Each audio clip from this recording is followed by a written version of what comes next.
Miriam Fenwick's wagon had not finished rolling through the gate of Crown Butte Ranch when the cook rode out the other side, with his bedroll tied behind the saddle. He did not slow. He did not look back. Dust swallowed him before the driver pulled the brake. "That was Mercer," the driver said. "Makes 3. Miriam kept one hand on her carpetbag. 3 what? Cooks who decided Crown Butte was not worth another supper. Beyond the ranch yard, riders were coming down from the eastern ridge in a long broken line. More shapes moved behind them through cattle dust. The driver counted beneath his breath. 42 men. Maybe one more if the fellow thrown yesterday can sit a horse. "When do you return to Greeley?" 6 days. 7 if the creek road washes. The room Miriam had occupied in Greeley belonged to her former work, not to her. When the boarding house closed, the room went with it. After paying for the wagon north, she had $1.80 left. 6 days was not a delay. It was a wall. She climbed down with the carpetbag and nothing else. Inside were 2 dresses, a comb, a folded hiring letter, and a bone-handled paring knife wrapped in faded red cloth. Everything she still owned could be carried in one hand. A broad man in a dark vest came from the barn. Dust lay thick across his boots, but not one worker crossed his path without making room. "Miss Fenwick?" "Yes." "Edwin Crowther, range superintendent." His gaze moved over the wagon, the carpetbag, and her plain traveling dress. "You arrived at a poor time, so I noticed. Mercer quit. I noticed that too. The field outfit needs a man who understands range work. The field outfit needs supper first." His mouth flattened. "There is no place here for you." Miriam took the hiring letter from her bag. Miss Sutton offered $12 a month, room and board. "Mr. Sutton hires through recommendations. Recommendations can be mistaken. Then Mr. Sutton may dismiss me himself." Hoofbeats entered the yard before Edwin could answer. A tall man on a bay horse rode in with 2 hands behind him. His shirt was dark with sweat at the shoulders, and cattle dust had settled into his coat. Miriam had heard Wade Sutton's name in Greeley. He owned several thousand head, hayland near the river, and enough influence that commission buyers lowered their voices when speaking of his contracts. None of that showed in the way he dismounted. He handed his reins to a ranch hand and walked toward the wagon. "Miss Fenwick?" "Yes." "Wade Sutton." His attention went to the open gate where Mercer had disappeared. "I see you met the change in arrangements." Edwin spoke first. "She cannot manage 42 men in a field kitchen." Wade took the hiring letter Miriam offered, checked his signature, and returned the paper. "I wrote this. I assumed so." His gaze shifted to the riders crossing the yard. "Can you feed them?" "That depends on what Mercer left." "Come see." Edwin started toward the cookhouse as though the matter had already been settled. Wade did not follow. He waited for Miriam to choose whether to go. She picked up her carpetbag.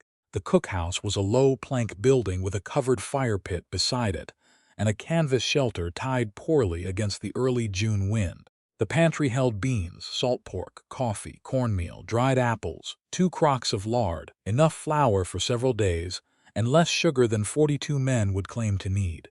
3 kettles were sound. A 4th had a split seam. Half the firewood was damp. Miriam checked the water bucket, then the shelves, then the distance between the work table and the door. "Well?" Edwin asked. "I can feed them." "With what?" "Beans, pork, corn cakes, and apples. By sundown. If I have dry wood, 2 men who follow instructions, and no one entering my workspace without permission." Edwin gave a short laugh. Wade did not. "Anything else?" he asked. "The cracked kettle stays empty. The floor gets swept before flour is opened. Water comes from a clean barrel, not the horse trough." "Done."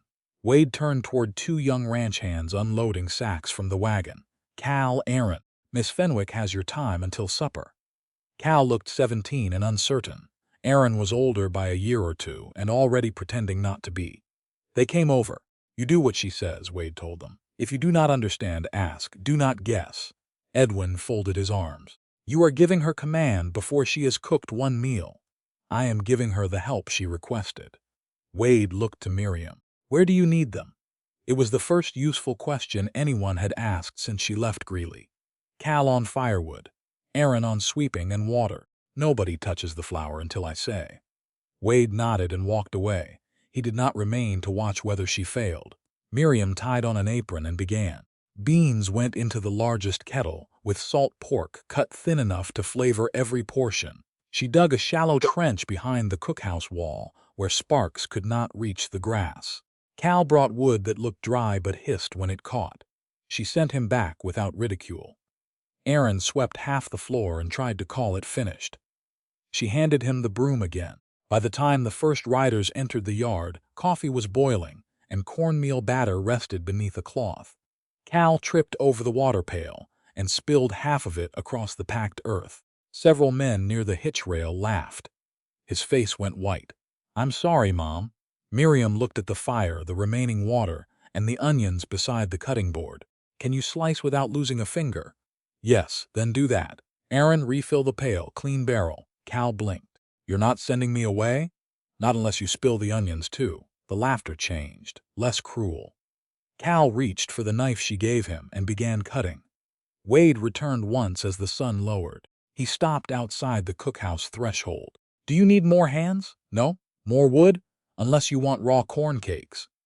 He brought an armload himself and stacked it where she pointed. Beyond the reach of sparks, he did not step inside. At sundown, 42 men formed a line with tin plates in their hands. The food was plain. The beans were tender. The pork had stretched. The corn cakes were hot.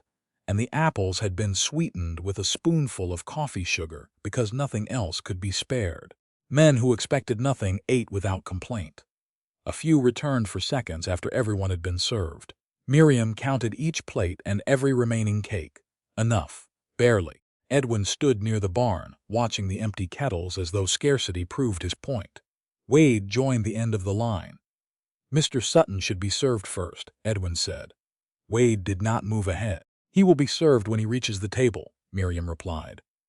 Edwin looked toward Wade, waiting for correction. None came. Wade took the last full plate after Cal and Aaron had eaten. By then Miriam's shoulders burned, flowers streaked one sleeve, and she had tasted no more than a spoonful of beans. Still, 42 men had eaten. The job existed for another night. After the plates were stacked and the yard settled, Miriam carried a pot toward the wash area. Lamplight shone through the open tackroom door across the yard. On a narrow shelf inside stood a black glass bottle. One edge of its mouth was chipped into a pale five-pointed star. Edwin stood beside it with one hand near the glass. He saw Miriam stop. Neither of them spoke. Then he reached back and closed the tackroom door. The tackroom door stayed closed through the night. But Miriam remembered the pale star cut into the bottle's black mouth. She remembered Edwin's hand beside it more clearly. At dawn on June 3rd, nothing in the cookhouse appeared disturbed. The flour sacks remained tied. The lard crocks were covered. The barrel lids stood where she had left them. 42 men had eaten, and Crown Butte had survived one meal under a woman's direction. That answered Edwin's first accusation. The bottle remained unanswered. Miriam had just set coffee over the fire when hoofbeats entered the yard from the Greeley Road. An older man rode a gray mare with a worn leather case strapped behind the saddle. His coat had once been black. Dust and weather had turned it the color of cold ash. Wade crossed from the corral to meet him. "Morning, Hume.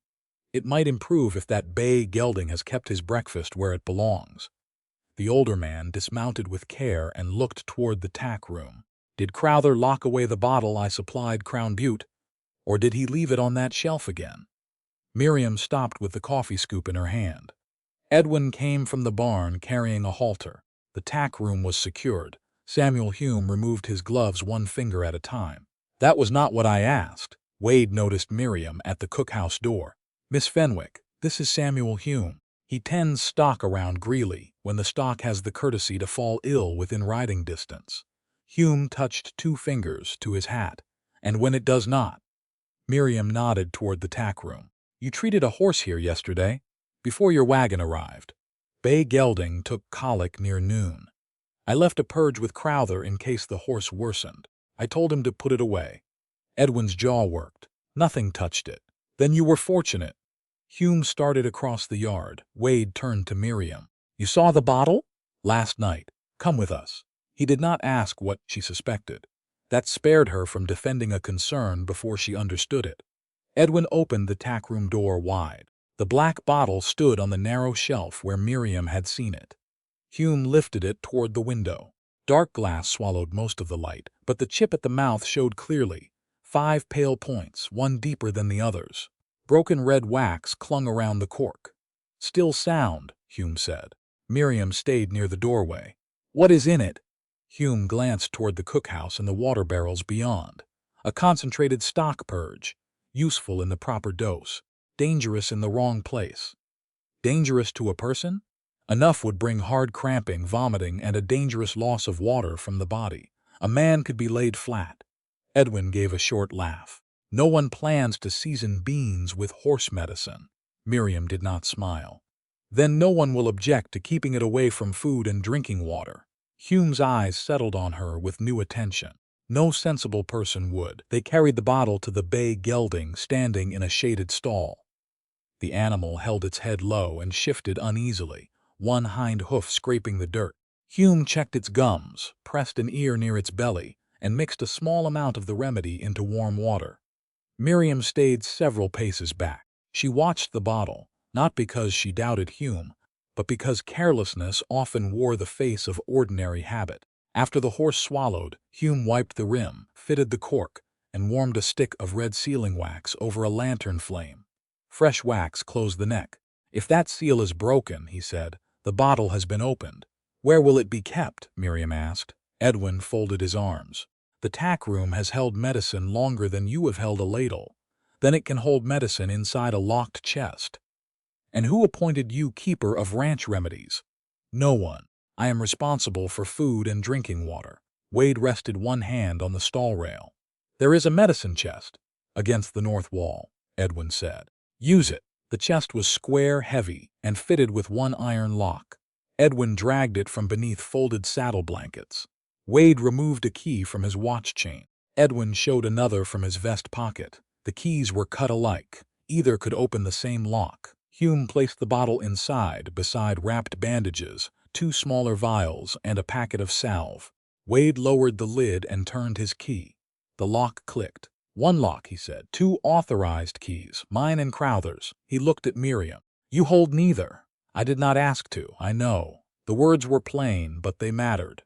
Concern did not mean possession.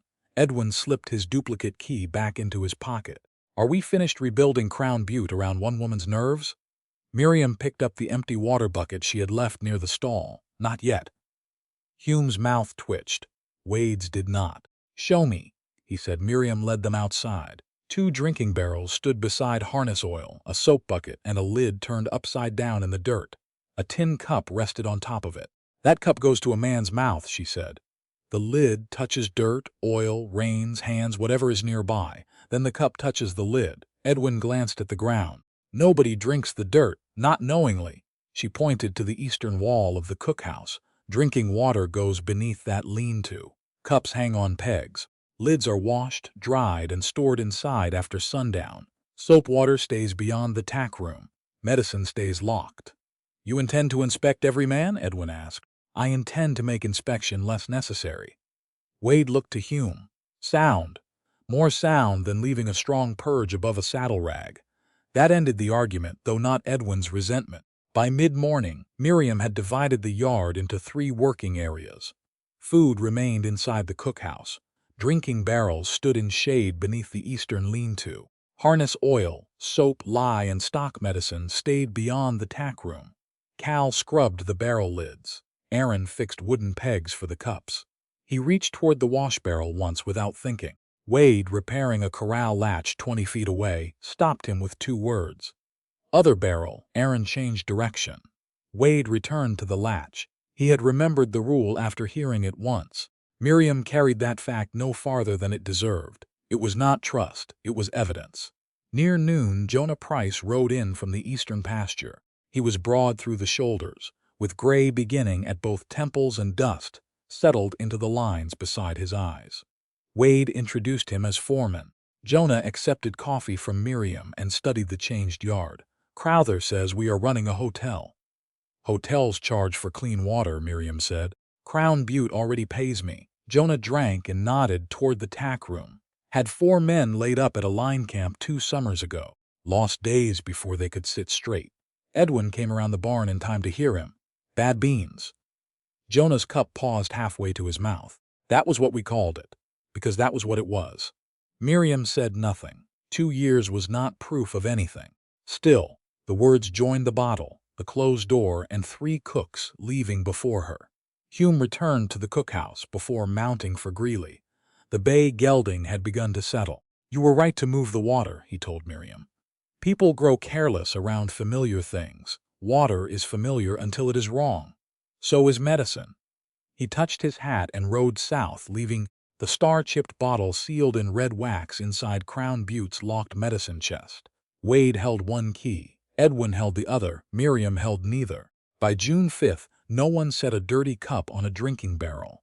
Even the men who mocked her rules carried soap water beyond the cookhouse before throwing it out. Crown Butte had not become orderly in 3 days. It had become less careless. Late that afternoon, Miriam crossed behind the bunkhouse with folded cloths in her arms. Edwin and Jonah stood beside the remuda fence. She would have passed without listening if Edwin had not spoken her name. "Fenwick will not last," he said. Jonah leaned against the rail. "She fed 42 men with Mercer's leavings. Cooking is not the range." Edwin saw Miriam approaching and made no effort to lower his voice. "A woman afraid of every bottle will not survive out here." Miriam kept walking. She gave him no defense to strike at. Behind her, Jonah said, "Maybe, or maybe she knows which bottle deserves fearing." The dry wind arrived before breakfast on June 6th and spent the morning testing every loose thing at Crown Butte. It lifted dust from the yard, snapped the canvas cook shelter, and drove ash beneath the iron lids no matter how tightly Miriam set them. By noon, the cloth roof cracked overhead like a broken rein. Cal caught one rope. Aaron missed another. The south corner tore free and whipped toward the fire. Miriam seized it before the canvas could fall across the coals. Heat struck her face.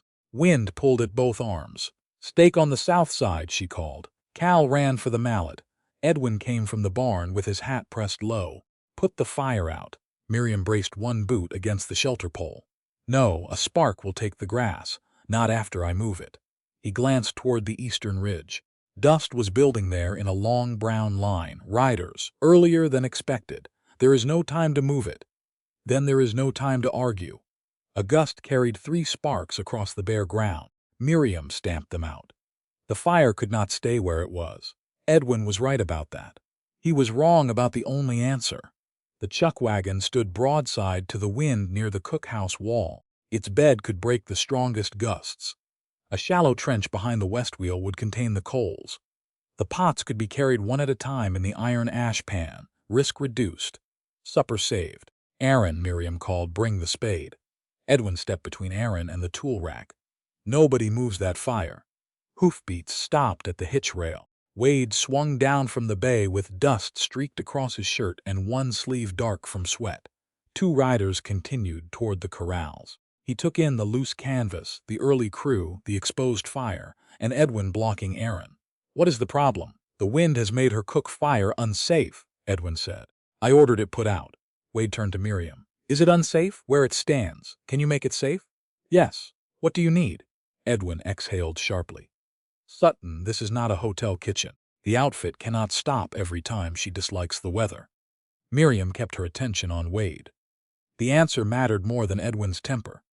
"Leave the chuck wagon where it is. Cut a trench 3 feet long behind the west wheel. 2 men hold the canvas. 1 man carries coals in the ash pan. No one touches a pot unless I name it." Wade pulled off his gloves. "Where do you need me?" The owner of Crown Butte had not asked where he should stand to oversee the work.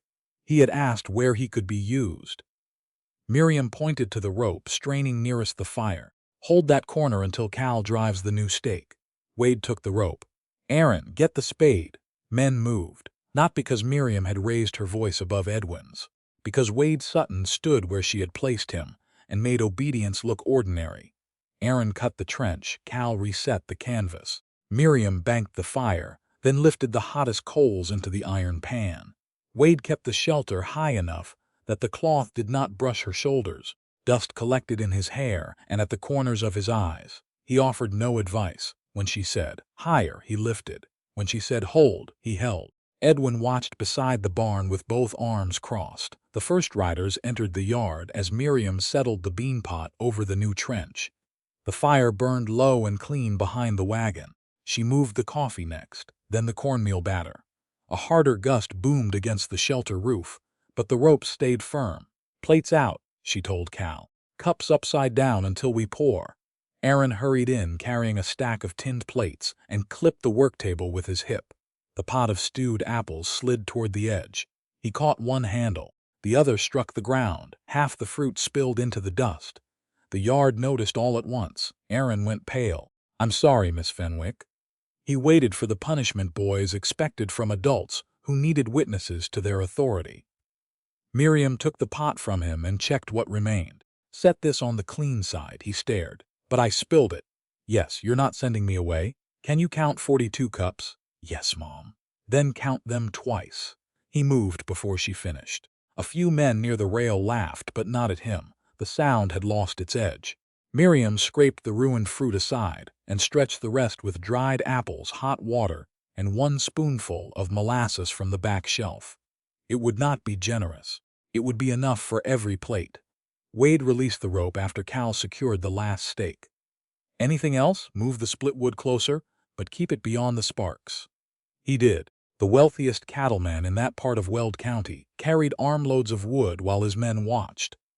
He did not turn the task into a lesson or a performance.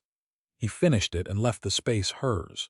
The crew came through the line in groups, faces cut by wind and cattle dust, beans, salt pork, corn cakes, a spoonful of apples, coffee. One rider complained that the cakes were thin. Jonah Price looked at the empty plate in the man's hand. "They appear to have survived you." Another hand reached for a third helping before everyone had received firsts. Miriam took the plate from him. "After the last man has eaten. That your rule?" "That is the food's rule. There is only so much." He glanced toward Wade and stepped back. Wade said nothing. He did not need to. By sunset, every man held a plate. No spark had crossed the bare ring around the trench. The grass had not burned. Supper had not been abandoned. Miriam counted the last 2 corn cakes, 1 for Jonah, 1 for Wade. Jonah accepted his and moved aside. Edwin appeared with a plate already in hand. Mr. Sutton should not have to wait behind the crew. Miriam laid the ladle across the bean pot. "Mr. Sutton is part of the crew while the outfit is working." Edwin's eyes narrowed. Wade came up behind him. "Miss Fenwick is correct. You own the outfit. That does not make me hungrier than the men who brought it in." Wade waited until Aaron had been served, then took the final plate. Miriam reached for the broken heel of a corn cake left near the stove. Wade noticed before she turned away. "Is that your supper?" "It is what remains. There was enough when I came through." "There was enough for the crew. You are part of the crew." The words carried no softness designed to obligate her. Miriam broke the piece in half. "Then tomorrow I will count better." Wade's gaze dropped to her hands. They had begun to tremble from lifting kettles and fighting the wind. "Do you want to sit?" "Not an order, not advice, a choice." Miriam lowered herself onto the wagon tongue. Her legs accepted before her pride did. Wade filled a cup from the drinking barrel beneath the eastern lean-to and placed it within reach. He ate several feet away, giving her room to recover without pretending not to notice. When the plates had been stacked and the crew drifted toward the bunkhouse, Wade called Jonah and Edwin to the cookhouse door. Miriam remained seated, though every muscle wanted bed. "From today forward," Wade said, "Miss Fenwick controls the field kitchen, drinking water preparation, and meal times. Her safety rules stand unless she changes them." Edwin's expression became still. "You are placing a cook over the range superintendent?" "Over food and water." "Yes. And when her decisions slow the roundup." Wade glanced toward the contained trench fire and the men settling into evening with full stomachs. Today they did not. Jonah rubbed dust from his jaw. The 2 cooks before Mercer left ahead of major cattle movements. Miriam looked at him. Both? One quit. One was dismissed. Edwin cut in. Neither understood range work. "Maybe," Jonah said, "still makes a pattern." Wade's attention settled on Edwin. "Then this one ends. No threat. Just a decision spoken by a man accustomed to making decisions hold." Edwin walked away first. Miriam stayed beside the wagon until the trembling in her hands passed. Later, inside the cookhouse, she unwrapped the bone-handled paring knife from its faded red cloth. The blade had followed her through boarding houses, rail camps, and every room she had lost. Her mother's thumb had worn one side of the handle smooth. Miriam pressed against the brass pin. It moved beneath the bone once, then again. Loose. One hard twist from failing. Crown Butte had given her authority over 42 men's food and water. Now the last thing her mother had left her was coming apart in her hand. The brass pin moved again beneath Miriam's thumb. She stopped before the bone handle shifted far enough to crack. The knife had survived boarding house kitchens, railroad camps, and every room she had left with less than she brought. Her mother had used it before any of those places, back when Miriam stood on a flour crate and believed a woman who kept a stove warm could never be turned out of a house. One hard twist might split the handle. Miriam wrapped the knife in its faded red cloth and placed it at the back of the work table. She meant to repair it after breakfast. By noon on June 9th it still lay untouched. 42 men required bread, beans, coffee, and provisions measured for the eastern camp. Cal needed to learn why clean barrel lids never rested beside harness oil. Aaron had cut bacon too thick and tried to hide the waste beneath the trimmings.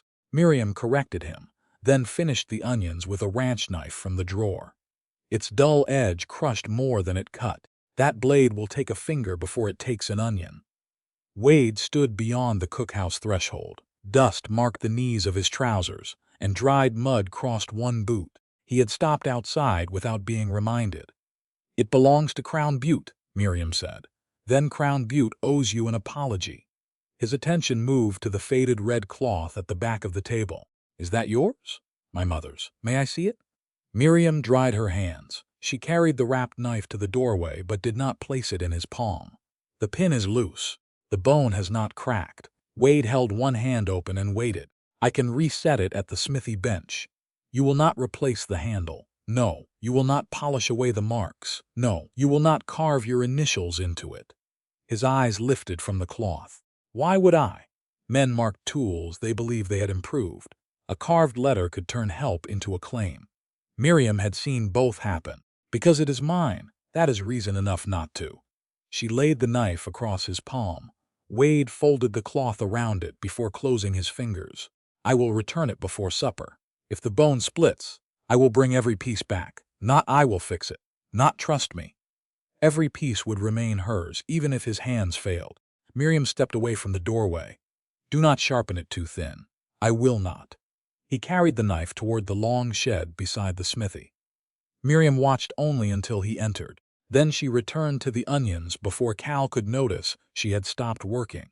The borrowed blade dragged through every cut. She used it anyway. Near mid-afternoon, Miriam crossed the yard for kindling and found Edwin beside the water leaned to speaking with Aaron. His voice was mild enough to invite carelessness. "Where does Miss Fenwick keep the barrel lids after sundown?" Aaron shrugged. "Inside the cookhouse, all of them." "I think so. And the medicine key?" "Sutton still keeps one on his chain." Aaron glanced toward Miriam. She stepped into full view. "If you need to know where I store kitchen equipment, Mr. Crowther asked me." Edwin turned without surprise. "I was asking a ranch hand about ranch property." "You were asking a young man about my workspace. Your workspace sits on Crown Butte ground, and Mr. Sutton gave me authority over it." The reminder tightened Edwin's mouth. Miriam shifted the kindling against her hip.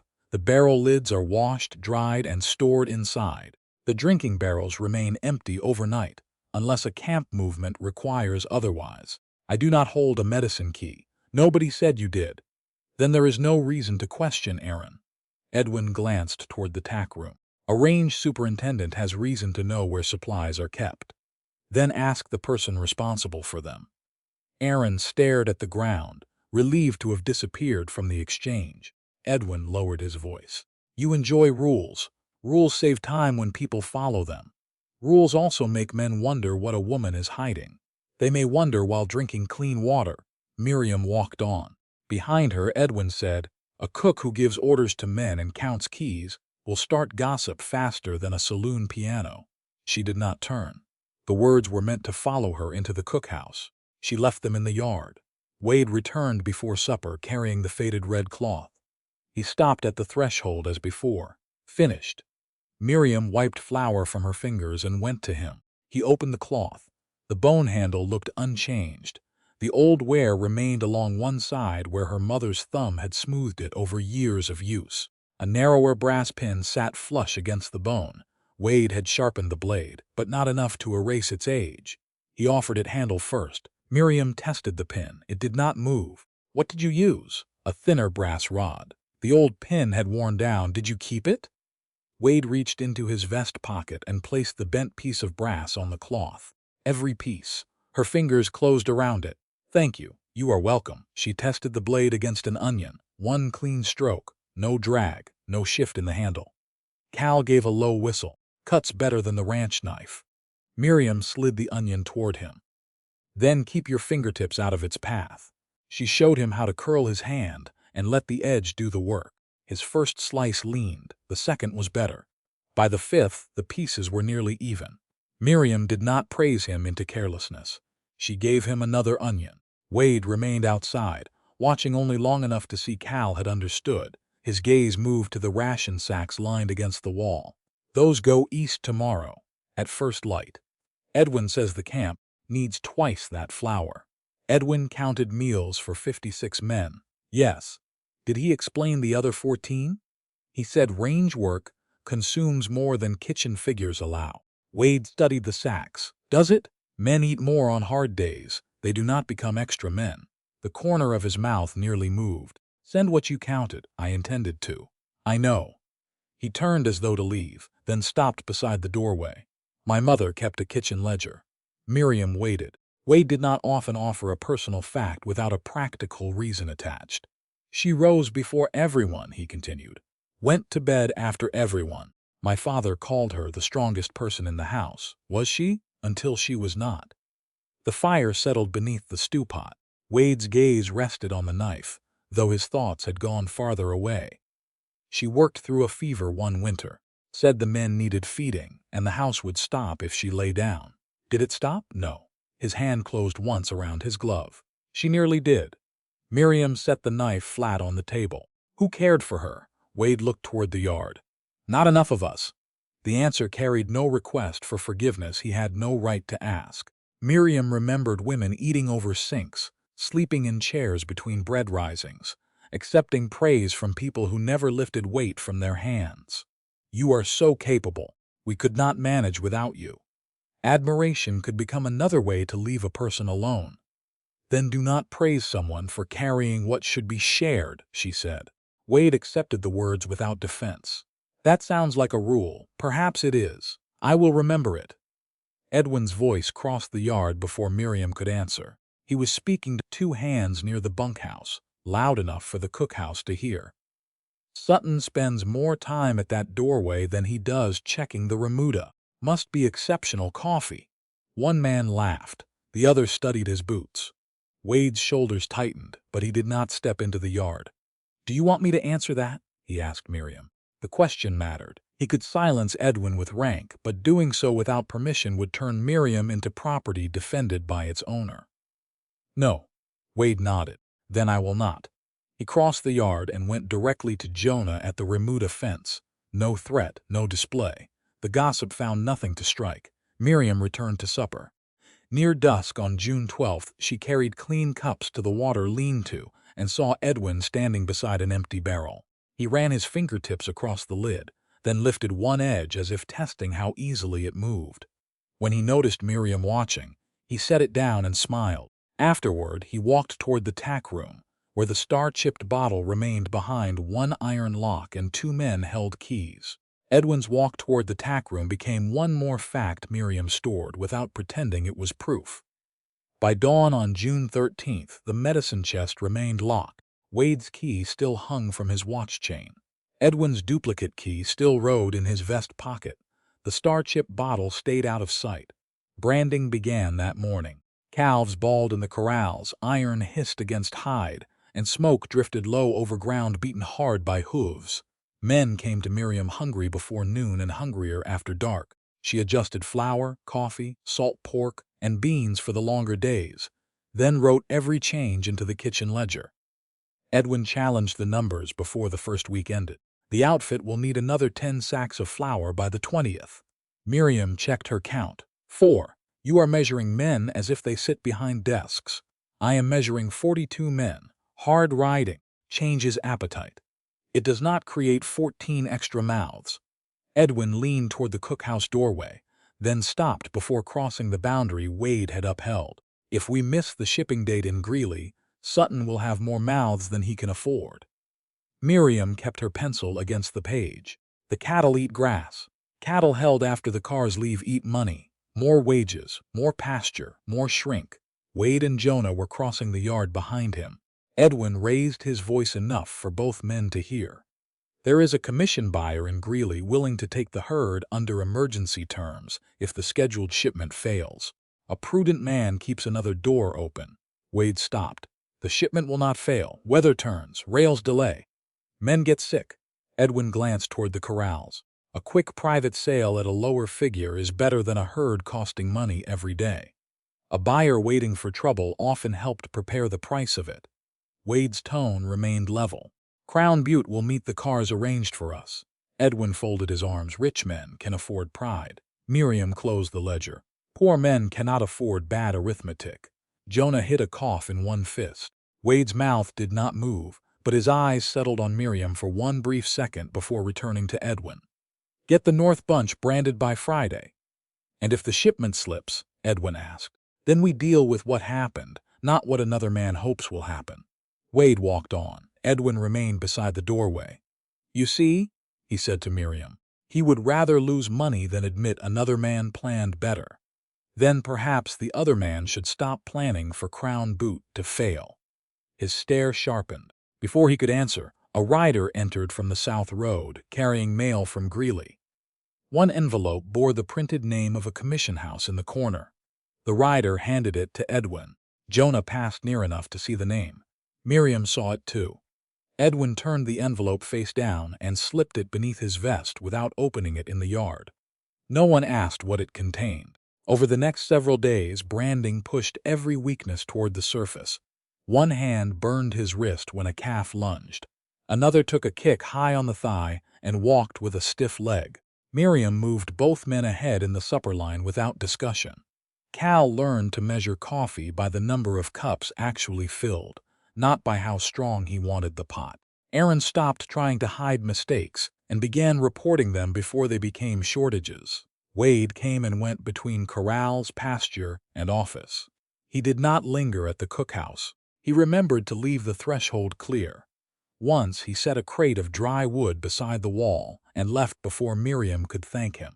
Another evening, he sent a rider back 3 miles for a sack of salt she had marked missing, rather than telling her to make do. Small acts. Nothing tender enough to mistake for a promise. By June 20th, neighboring ranchers and foremen began arriving for the final branding supper. Dusty horses filled the outer rail. Men washed at the pump, shook out coats, and spoke of cattle weights, grass buyers, and the cars due in Greeley. Miriam had beef roasting in 2 pans, potatoes browned in drippings, beans thickened with onion, and enough cornbread for every hand and guest. Edwin entered the cookhouse carrying a silver plate from the main house. It shone in the firelight. A folded white cloth lay over his arm. Mr. Sutton first tonight. Miriam kept the ladle over the beef pan. The injured men first. They can wait 1 minute. They have waited all day. These guests expect proper order. Then they may watch it. Edwin lowered his voice. You are not feeding a railroad camp. These men own land. Miriam looked beyond him at the visitors forming a loose line. Hunger does not know acreage. A red-bearded rancher heard her and laughed into his mustache. Sutton, your cook has opinions. Wade had just come from the corrals with his sleeves rolled and soot darkening one forearm. He stopped beside the silver plate. Most competent people do. Edwin placed the plate at the head of the serving table. You should be served first. It is expected. Wade lifted the silver plate. Miriam's hand tightened once around the ladle. He carried it inside the cookhouse, set it back in the cupboard, and returned with the last tin plate from the stack. Then he walked past the guests and took his place at the end of the line. The red-bearded rancher grinned. You letting the cook run Crown Butte now, for supper and after supper. She controls food and water because she understands both better than you do." The grin thinned. Wade turned his attention to the line. He had not defended Miriam as a woman under his favor. He had named her competence and left it there. Miriam served the injured hands first, then the men who had worked the longest at the irons. Jonah came through with a plate and gave her a slight nod. Guests followed after the Crown Butte crew.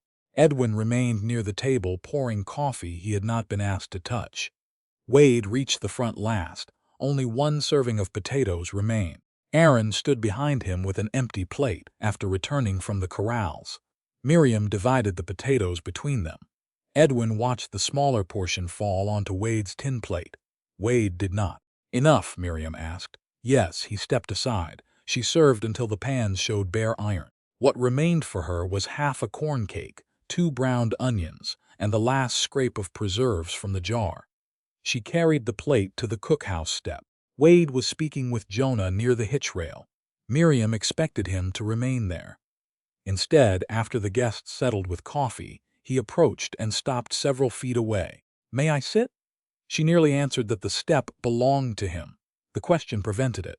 "If you wish." Wade sat at the lower end, leaving space between them. He set his empty tin plate beside one boot. "You ate last on your first night." Miriam broke the corn cake. "The cook eats when everyone is served." "Why?" "Because that is how she knows there was enough. And if there was not, she knows where the count failed. That was not what I asked." Cups struck the wash basin. A horse stamped near the rail. Edwin stood with 2 visiting foremen, speaking too softly for Miriam to hear. She knew by the angle of his body that she was the subject. Wade waited without pressing. "If there is not enough," she said, "the cook makes less look like more, and eats what remains. Usually, who checks whether you had enough?" Miriam stared at the food in her hand. Her mother had eaten standing. Women at the boarding house had eaten after midnight or over sinks. When Miriam once took fever in Denver, the proprietor had asked when she could return to the stove before asking whether she could stand. Capability drew dependence faster than kindness. "No one," she said. Wade's hand closed once over his knee. "That is a poor system. It is an old one. Old does not make it sound. Neither does wealth." "No." He accepted the correction. Edwin crossed the yard. "Sutton, Mr. Bell wants to discuss the north lease." Wade rose but did not leave at once. "Tomorrow, count yourself when you count the crew. You cannot order a person to be cared for." The answer came sharper than Miriam intended. Wade considered it. "No, I suppose I cannot." He went with Edwin. The question remained beside her on the step. Who checked whether she had enough? Miriam finished every bite. Later, Jonah brought a stack of cups to the wash table. Crowther was angry about the silver. Mr. Crowther is often angry about objects that do not belong to him. Jonah gave a low sound of agreement. He was the same with Mercer, the cook who left, and Peter Lyle before him. Fought with both over meal order. Water barrels, too. Miriam's hand stopped in the basin. "What about the water?" Crowther said camp supply was range business. The cooks disagreed. "Who won?" Jonah glanced toward the dark tack room. Neither stayed. Before Miriam could ask more, Edwin crossed behind them carrying the commission house envelope. He folded it once and slipped it deeper into his vest. "Price," he called. "The eastern camp needs 2 barrels before sunrise." Jonah answered, but Miriam watched Edwin's hand rest briefly over the hidden letter. The promised shipping date. A buyer prepared for failure. Cooks gone before cattle movements. Separate facts. Not yet a pattern. Before dawn on June 21st, a horse came hard from the eastern camp. The rider nearly missed the hitch rail when he dismounted. "Get Sutton." His face had gone gray beneath the dust. Miriam stepped from the cookhouse with her apron untied. "What happened?" "3 men are down. Cramping, vomiting, can't stand straight." Edwin came from the bunkhouse already pulling on his coat. His gaze went first to Miriam, then to the cookhouse stove. "What did you feed them? What did you feed them?" Edwin's question reached the yard before the rider had caught his breath. Miriam tied her apron at the waist. "The same supper everyone ate. Then the supper made them sick. How many men ate it?" The rider bent with both hands on his knees. "All of us." "How many are ill?" "3." Wade came from the main house fastening his gun belt, though the revolver remained holstered. Jonah followed from the bunkhouse. "Eastern camp?" Wade asked. The rider nodded. 9 miles out, they went down after coffee. Wade pointed toward the remuda. "Saddle 4 horses. Send a fast rider to Greeley for Samuel Hume.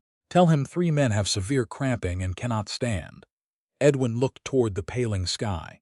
"Greeley is hours away. Then the rider should leave now." Miriam gathered 2 covered water cans, clean cloth, salt, a tin cup, and a small sack of meal. She did not bring food from the morning pot. If the camp kitchen had caused the illness, every container there needed to remain as it was until she understood why. Edwin noticed, planning to treat them with questions, planning not to spoil the answer. They reached the eastern field camp after more than an hour of hard riding. 3 men lay beneath a canvas fly beside the chuck wagon. One had curled around his middle. Another shook despite the warming air. Luther, the oldest, tried to sit when Wade approached and fell back against a folded saddle blanket. Several healthy hands stood nearby with fear already turning toward anger. "Keep her away from the pots," one man said. Another kicked a wooden crate beside the wagon. One corner split. "She poisoned us." Wade dismounted between Miriam and the cook fire.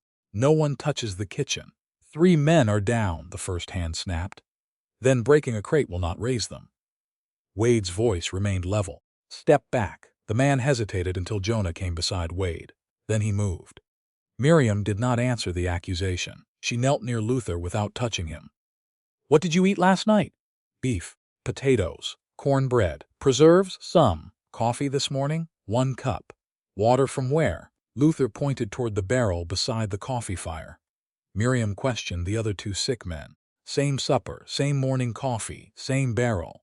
Then she asked 6 healthy men what they had eaten. Their answers matched. "Which water did you use?"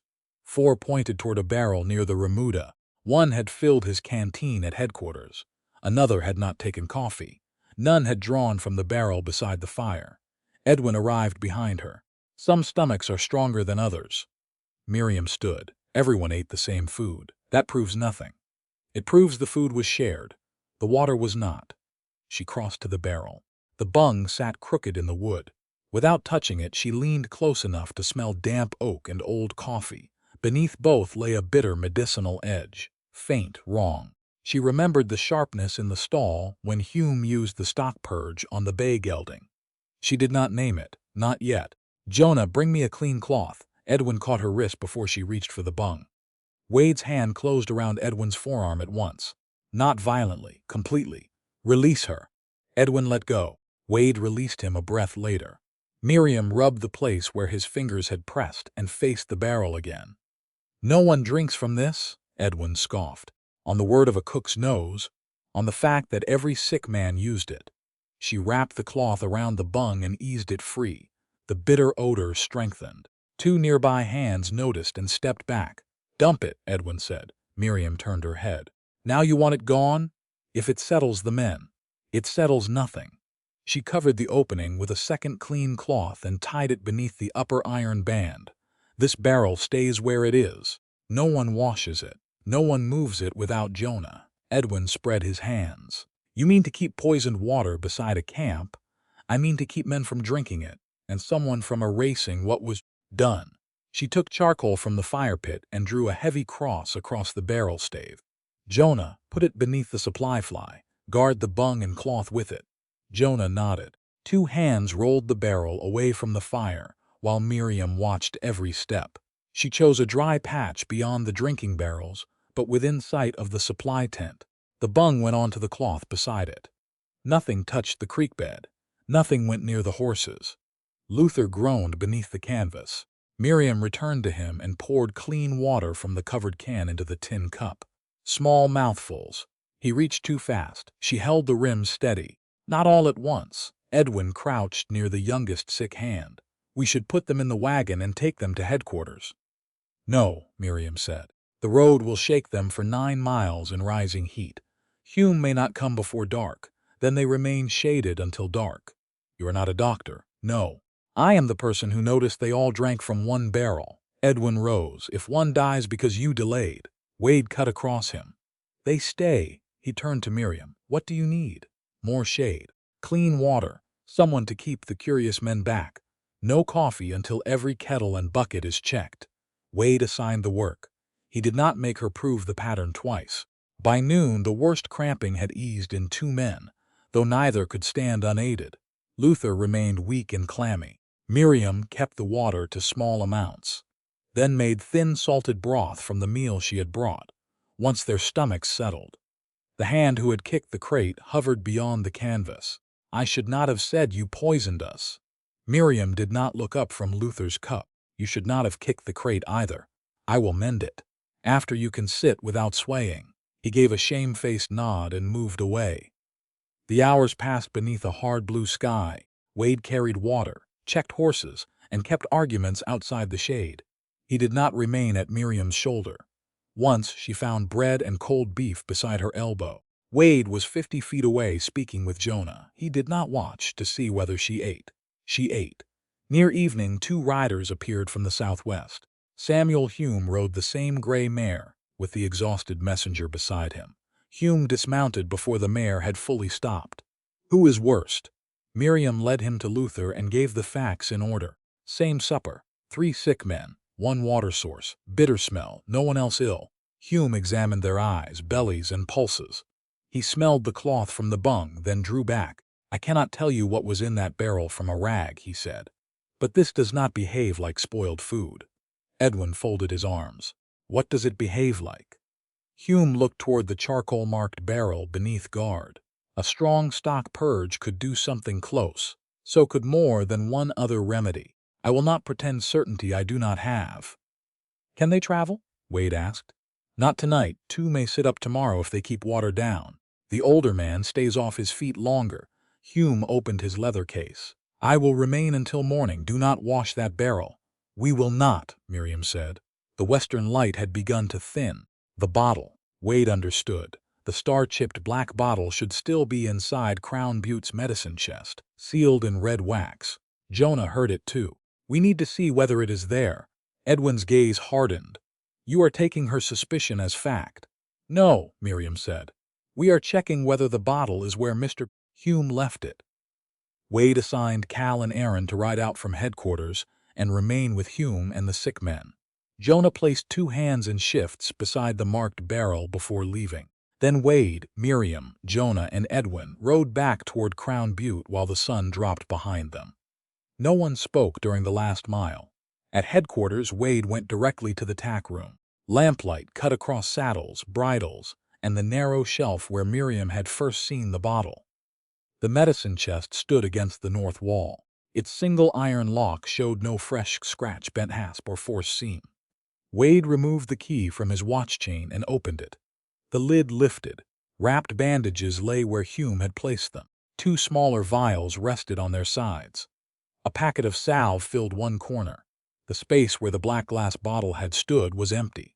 Edwin's duplicate key remained in his vest pocket. Wade's key had not left his chain. Jonah stared into the chest. His face lost color beneath the dust. This happened before. Jonah's words remained in the tack room after no one else moved. This happened before. Wade lowered the medicine chest lid without locking it. Tell me. Jonah looked at Edwin, then at Miriam, as if measuring which truth would cost him more. 5 weeks ago, North Line Camp. Edwin's face hardened. 2 men had bad bellies. That is all. They had cramps, Jonah said, could not keep water down. Peter Lyle said 1 barrel tasted bitter. Miriam kept her hands at her sides. Peter was the cook before Mercer? Yes. What happened to the barrel? Jonah's jaw shifted. Crowther took it away. Edwin stepped closer, because the men needed clean water. Where did you take it? Wade asked. To the wash place. Who cleaned it? Camp hands. Jonah shook his head. You ordered it scrubbed before noon. Edwin turned on him. Because men needed the barrel back. And Peter? Miriam asked. Jonah looked toward the open tack room door. Night had settled over the yard, leaving the corrals in shadow. He blamed the water. Crowther blamed his stew. Wade was in Greeley arranging cattle cars. I believed the superintendent. You dismissed him, Wade said. Jonah did not soften it. I did. Did Hume see the men? No. They were standing by the next evening. Edwin spread one hand. which is why we did not drag a stock doctor 22 miles over spoiled food. Miriam heard the purpose beneath the words. No doctor, no barrel, no record, only a cook sent away and a story allowed to settle where Edwin placed it. Wade stepped out of the tack room. We ride to the eastern camp at first light. We bring back the marked barrel and every man who handled it. Miriam followed him into the yard. No, he stopped. Edwin gave a humorless laugh. At least one person understands how foolish this is. Wade ignored him. Why not? The barrel stays where it was found. It is 9 miles from the chest and the man with the key. It is also guarded by Jonah's men, marked and known to everyone there. Move it now and Edwin can say we changed it. Edwin's eyes narrowed. You speak as if I have been accused. You have been questioned. By a cook. By the woman responsible for the poisoned water. Barrel. No one proved it was poisoned. Miriam faced Wade rather than Edwin. Mr. Hume said the symptoms could fit more than one remedy. The bottle is missing, but we do not know when it left the chest. The prior illness suggests a pattern. It does not prove the same cause. Wade's shoulders remained rigid. He had access. So did you. The words landed hard. Edwin turned his head toward Wade, waiting to see whether Power would object to being included. Miriam continued before either man answered. Your key stayed on your chain today. That does not tell us where it was every hour since June 3rd. His key may have opened the chest. Another copy may exist. Someone may have seen one of you open it.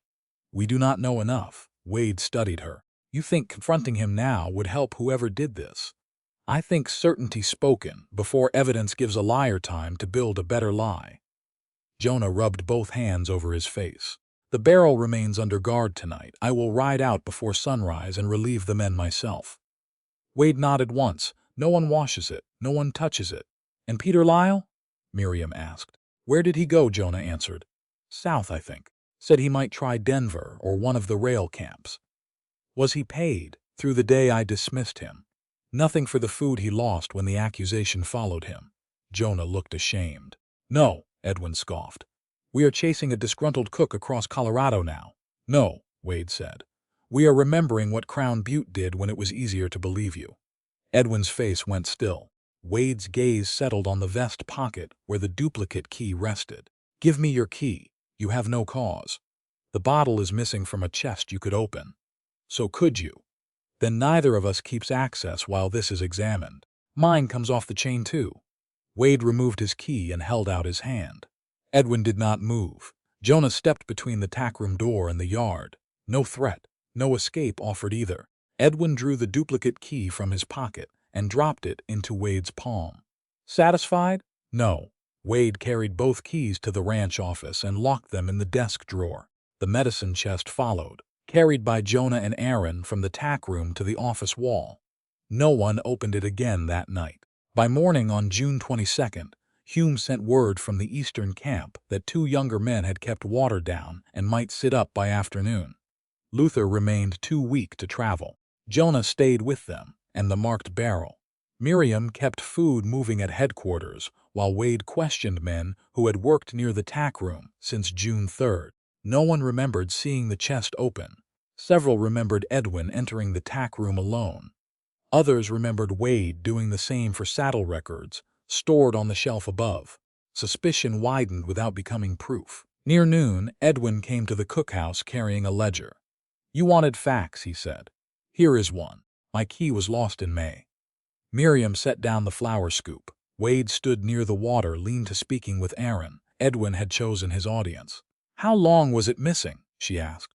3 days. Who knew? No one needed to. Wade approached. I needed to. Edwin's voice remained even. I found an older key in the range desk and had a replacement cut in Greeley. Wade stopped beside the doorway. There was no older key. There was. The medicine lock was changed after my father died, 6 years earlier. The fact came without explanation, but it changed the shape of the lie. Edwin's replacement could not have been cut from an old working key unless someone had created another after the lock was installed. Perhaps your father kept more records than you knew, Edwin said. He was dead before that lock was fitted. Then I misremembered which drawer. Who cut the key? A smith in Greeley.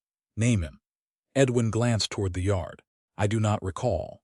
Miriam watched Wade fight the urge to close the distance. "The lie matters," she said. "It still does not prove he used the bottle." Edwin turned toward her. "You keep rescuing me from Sutton's temper. I should be grateful. I am protecting the truth from your convenience." Wade's anger changed shape. Less heat, more attention. "What do you propose?" Miriam pointed to the kitchen ledger. "Every barrel gets a number. Every movement gets a name, date, and destination. Drinking bungs are marked where no one sees unless they remove them. No barrel leaves headquarters without 2 people knowing." "That will slow the outfit," Edwin said. "Less than 3 sick men. And the medicine chest?" Wade asked. "It stays in your office. No one opens it alone, not even you." Edwin gave a short laugh. "She has begun governing the ranch." Wade answered without looking at him. "Only the parts we failed to govern." Over the next 2 days, Miriam and Aaron copied barrel numbers onto a clean page. Cal checked lids and hoops. Jonah sent reports from the eastern camp with each rider. The charcoal-marked barrel remained under the supply fly, bung and cloth untouched beside it. Luther improved enough to sit for 10 minutes on June 24th, but could not stand without help. The younger men walked short distances and ate broth. No new illness appeared. Wade came to the cookhouse near sundown, while Miriam was dividing flour for the next field move. "You missed dinner." "I ate while I counted." "What?" "Half a biscuit." He placed a covered plate at the edge of the table but did not push it toward her. "The ranch can spare more than half." Miriam kept writing. "You are worried I will become ill before the cattle move." "Yes. Because Crown Butte needs its cook." Wade's answer came too slowly. "That is not the only reason." "Then tell me the other." He remained outside the threshold. Firelight reached one side of his face and left the other in shadow. Miriam closed the ledger. "If I stopped cooking tomorrow, what would remain that mattered to you?"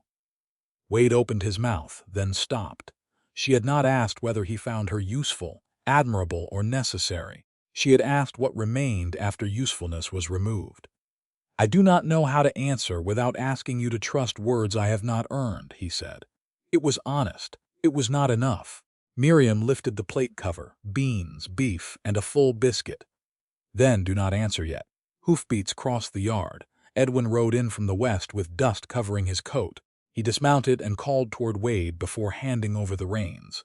"The chuck wagon is unsafe." Miriam's hand stilled above the plate. Wade turned. "Safe how?" Edwin took a bent iron pin from his pocket and held it up between 2 fingers. "Someone has been filing the linchpin." The missing bottle was no longer the only threat moving through Crown Butte. Jonah took the bent iron pin from Edwin's fingers before Wade could answer. "Where did you find it?" "In the chuck wagon hardware box," Edwin said. "It should have been carrying the rear wheel."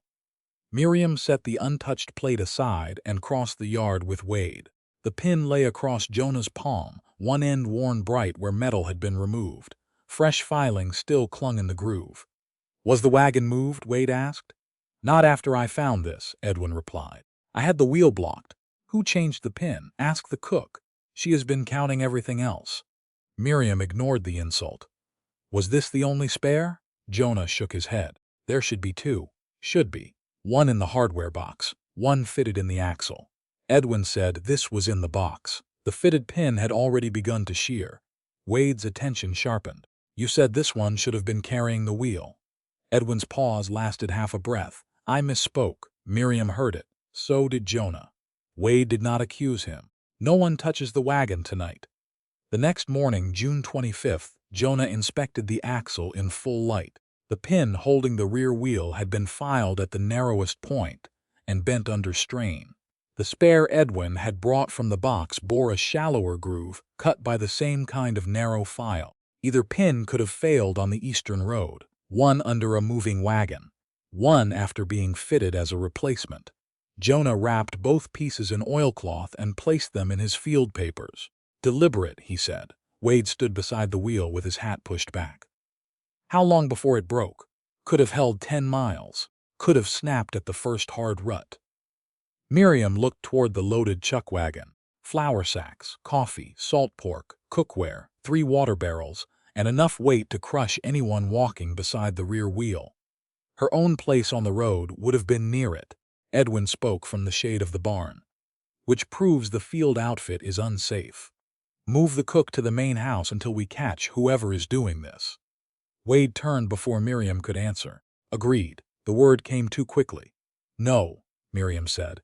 Wade looked at her. "The wagon does not move until Jonah replaces the hardware. You will work from the main house kitchen. Who checks the field barrels?" "Jonah. Jonah is moving cattle, then another hand. Which one knows the records?" "Aaron can learn. He can learn beside me." Wade's voice hardened. "You are not going with the wagon." The ranch yard seemed to narrow around them. Cal stopped beside the woodpile. Aaron stood at the water lean-to with a cup in his hand. Edwin remained near the barn, watching the order settle where he wanted it. Miriam kept her voice level. "The person who filed that pin may also have used the missing bottle. That is why you stay here. That is why I go where the drinking water goes. The main house needs a cook." "No, it does not." Wade's jaw tightened. "You are the best cook Crown Butte has had." The words should have sounded like praise. Instead, they carried the old price of shelter. Useful enough to keep, useful enough to order, useful enough to move when a man with more land decided fear belonged to him. Miriam went into the cookhouse and returned with the faded red cloth. She unfolded it on the wagon tongue, set the repaired bone-handled knife beside the filed pins, and faced Wade. "You understood this was mine." He glanced at the knife. "It is. You asked before touching it. You returned every piece. You did not claim the right to decide what happened to it because you could repair it. A knife is not a person. Then a person should have more right, not less." Edwin shifted his weight. Wade did not look toward him. "Someone tried to cripple that wagon." "Yes." "Someone may be willing to hurt you." "Yes." "And you still intend to ride with it?" "After Jonah makes it safe. I will not permit it." Miriam took the knife and wrapped it again. "The land is yours. My risk is not." Wade's face changed, not with anger alone. Fear sat beneath it, stripped of the authority he had wrapped around it. "I hired you to cook, and I can assign where you work. You can dismiss me if I refuse." The yard went very still. Miriam did not raise her voice. "But you cannot call it protection while using my wages to force obedience." Wade flinched as though she had struck a place no one else could see. Edwin stepped forward. "Then dismiss her. A hand who refuses assignment is no hand at all." Wade turned on him. "This does not concern you. It concerns the outfit. Go inspect the North Remuda." Edwin's mouth thinned. "The wagon. Jonah has the wagon. Go." Edwin left, though not before giving Miriam one last look. Wade waited until he was beyond the corrals. "I am not dismissing you. Then I am not quitting. You will not sleep at the field camp. My room is here. The wagon moves east tomorrow. Then I will ride beside it after the pins are replaced." Miriam, it was the first time he had used her given name, not Miss Fenwick, not Cook. The sound carried more plea than command, which made it harder, not easier. "I cannot stand aside while someone sets harm in your path. You stood aside after the first barrel because I asked you to preserve evidence. That was different, because then you trusted my judgment." Wade looked toward the wrapped knife in her hand. "I trust your judgment until it frightens you." He had no answer. Miriam carried her carpetbag from the small room behind the cookhouse and placed it beside Jonah's supply tent. Jonah had returned from the wagon. He saw the bag and understood enough not to ask whether she had been dismissed. "You can use the cot inside," he said. "I will sleep by the wagon. I need no one surrendering a bed. I need the pins guarded." It was a practical kindness. Miriam accepted it. She moved her ledger, knife, and 2 dresses into the tent. Nothing else. Everything she owned still fit into one hand, but this time she had chosen the move herself. Wade stood across the yard. He did not stop her. Near dusk, Jonah fitted new pins cut from sound iron and marked both ends with shallow crosshatches. He tested the wheel twice under load. Miriam checked the 3 water barrels, recorded their numbers, and sealed the lids. Wade approached while she tied the last cover. "Do not go out alone after dark," he said. Miriam straightened. "Is that an order?" His eyes closed briefly. When they opened, the answer had changed. "No." The correction cost him. "I am asking you not to go alone because someone has poisoned water and filed iron. Will you agree until the thread is found?" "Thank you. That does not settle the rest." "I know." She studied him, searching for the authority he might put back on like a coat. He did not. I will remain at the supply tent tonight, she said. Tomorrow I ride with the wagon if Jonah declares it safe. Wade's hand flexed at his side. I heard you. Not agreement. Not another command. A man holding himself between the two. The wagon left after sunrise with Jonah driving and Miriam riding beside Cal on a steady sorrel. Wade followed on horseback as far as the fork toward the eastern camp. He watched the rear wheel take the first hard rut, the new pin held. At the fork, Miriam expected him to order a rider beside her. Instead, he asked Jonah, "Is the wagon sound?" "Yes." "Are the barrels sealed?" Miriam answered. "Yes." Wade nodded and let the outfit continue. He returned to headquarters alone. That night, after the eastern camp had eaten, and the marked June 21st barrel remained untouched beneath guard, hoofbeats approached the supply tent. Wade stopped outside the canvas. He did not enter. Jonah confirmed the file marks were made by hand, he said. Miriam sat on the cot with the wrapped knife beside her. I know. I used the fact that I own Crown Butte as though it meant I owned the answer. She waited. You were right to refuse me. The apology did not restore what his order had damaged. It did something smaller and necessary. It named the damage. Miriam rose but stayed inside the tent. What will you do differently? Ask before I decide for you. Even when you are afraid. Wade looked toward the dark line of the wagons. Especially then. Somewhere beyond the firelight, a horse shifted against its rope. Edwin had lied about a key. The poisoned barrel remained under guard. The shipping date drew closer. Whoever had filed the linchpin now knew the first attempt had failed. And Crown Butte's owner had just shown him where fear could divide the people trying to stop him. Wade returned at first light with Jonah beside him, and no saddlebag large enough to hide another order.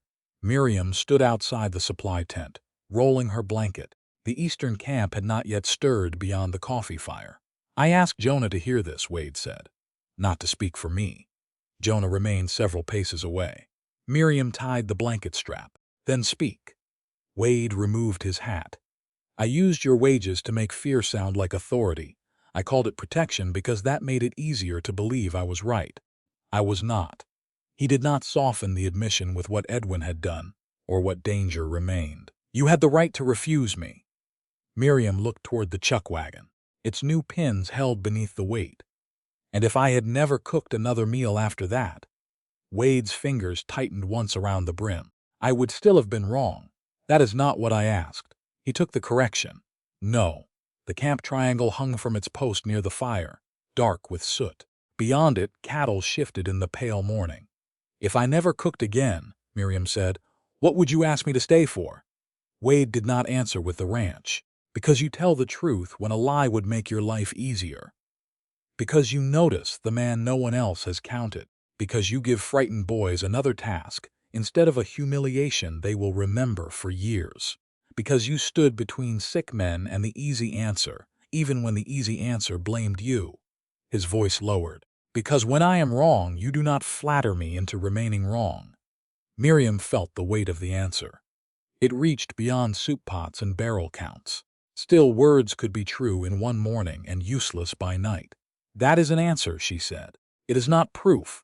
Then tell me what proof requires. Jonah shifted his attention toward the cattle, granting them what privacy an open camp allowed. Miriam had considered the matter before dawn. I control the cleaning, sealing, and movement of every drinking barrel. Agreed. If I judge the water unsafe, I stop the outfit. Wade paused only long enough to understand the cost. Agreed. No foreman, superintendent, or owner overrules me until the water is checked. Agreed. And when we set the trap, you obey the signal. His eyes narrowed slightly. What signal? Miriam pointed to the iron triangle. 1 strike means wait, no matter what you see. And 2, move. Wade studied the triangle as though it were a loaded weapon. What if he reaches for you after the first? You wait. Miriam, that is the test. The first sign of resistance entered his posture, then stopped there. She watched him choose what to do with it. You are asking me to remain still while a dangerous man stands near you. I am asking whether your promise lasts when fear returns. Wade set his hat against his thigh. 1 strike, I wait. 2 strikes, I move. Jonah heard you, Miriam continued. My room, wages, and work do not depend on whether I give you any personal answer. Wade's gaze held hers. "They do not. Put it in writing." "I will." He did not act offended that his word required paper.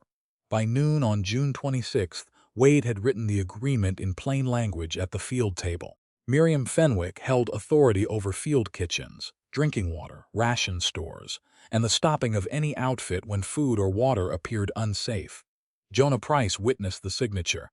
The paper also stated that her wages, room, and duties stood apart from any personal understanding between Miriam and Wade. She read every line before folding it into her carpetbag. The next work required secrecy. Miriam chose 3 sound barrels and scrubbed them herself with Aaron watching. Jonah inspected hoops and staves. Wade drew clean water under witness. Before each bung was set, Miriam took out the bone-handled knife. The repaired brass pin held firm beneath her thumb. On the underside of each bung she cut 2 shallow chevrons, small enough to disappear once the wood seated in place. Wade watched the blade move. "Only 3 of us know?" he asked. "You, Jonah, and me." "Not Aaron?" "He knows the barrels were cleaned and sealed. He does not know the marks." Aaron accepted that without offense. Cal helped fill an unmarked 4th barrel, then watched Miriam order it emptied. "Why clean it if we leave it dry?" he asked. "Because a trap should look useful."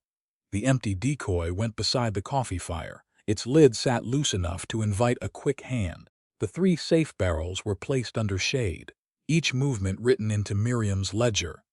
The charcoal-marked barrel from June 21st remained isolated beneath the supply fly. Its original bung and cloth stayed wrapped beside it. Jonah posted a rotating guard. No one washed or moved it.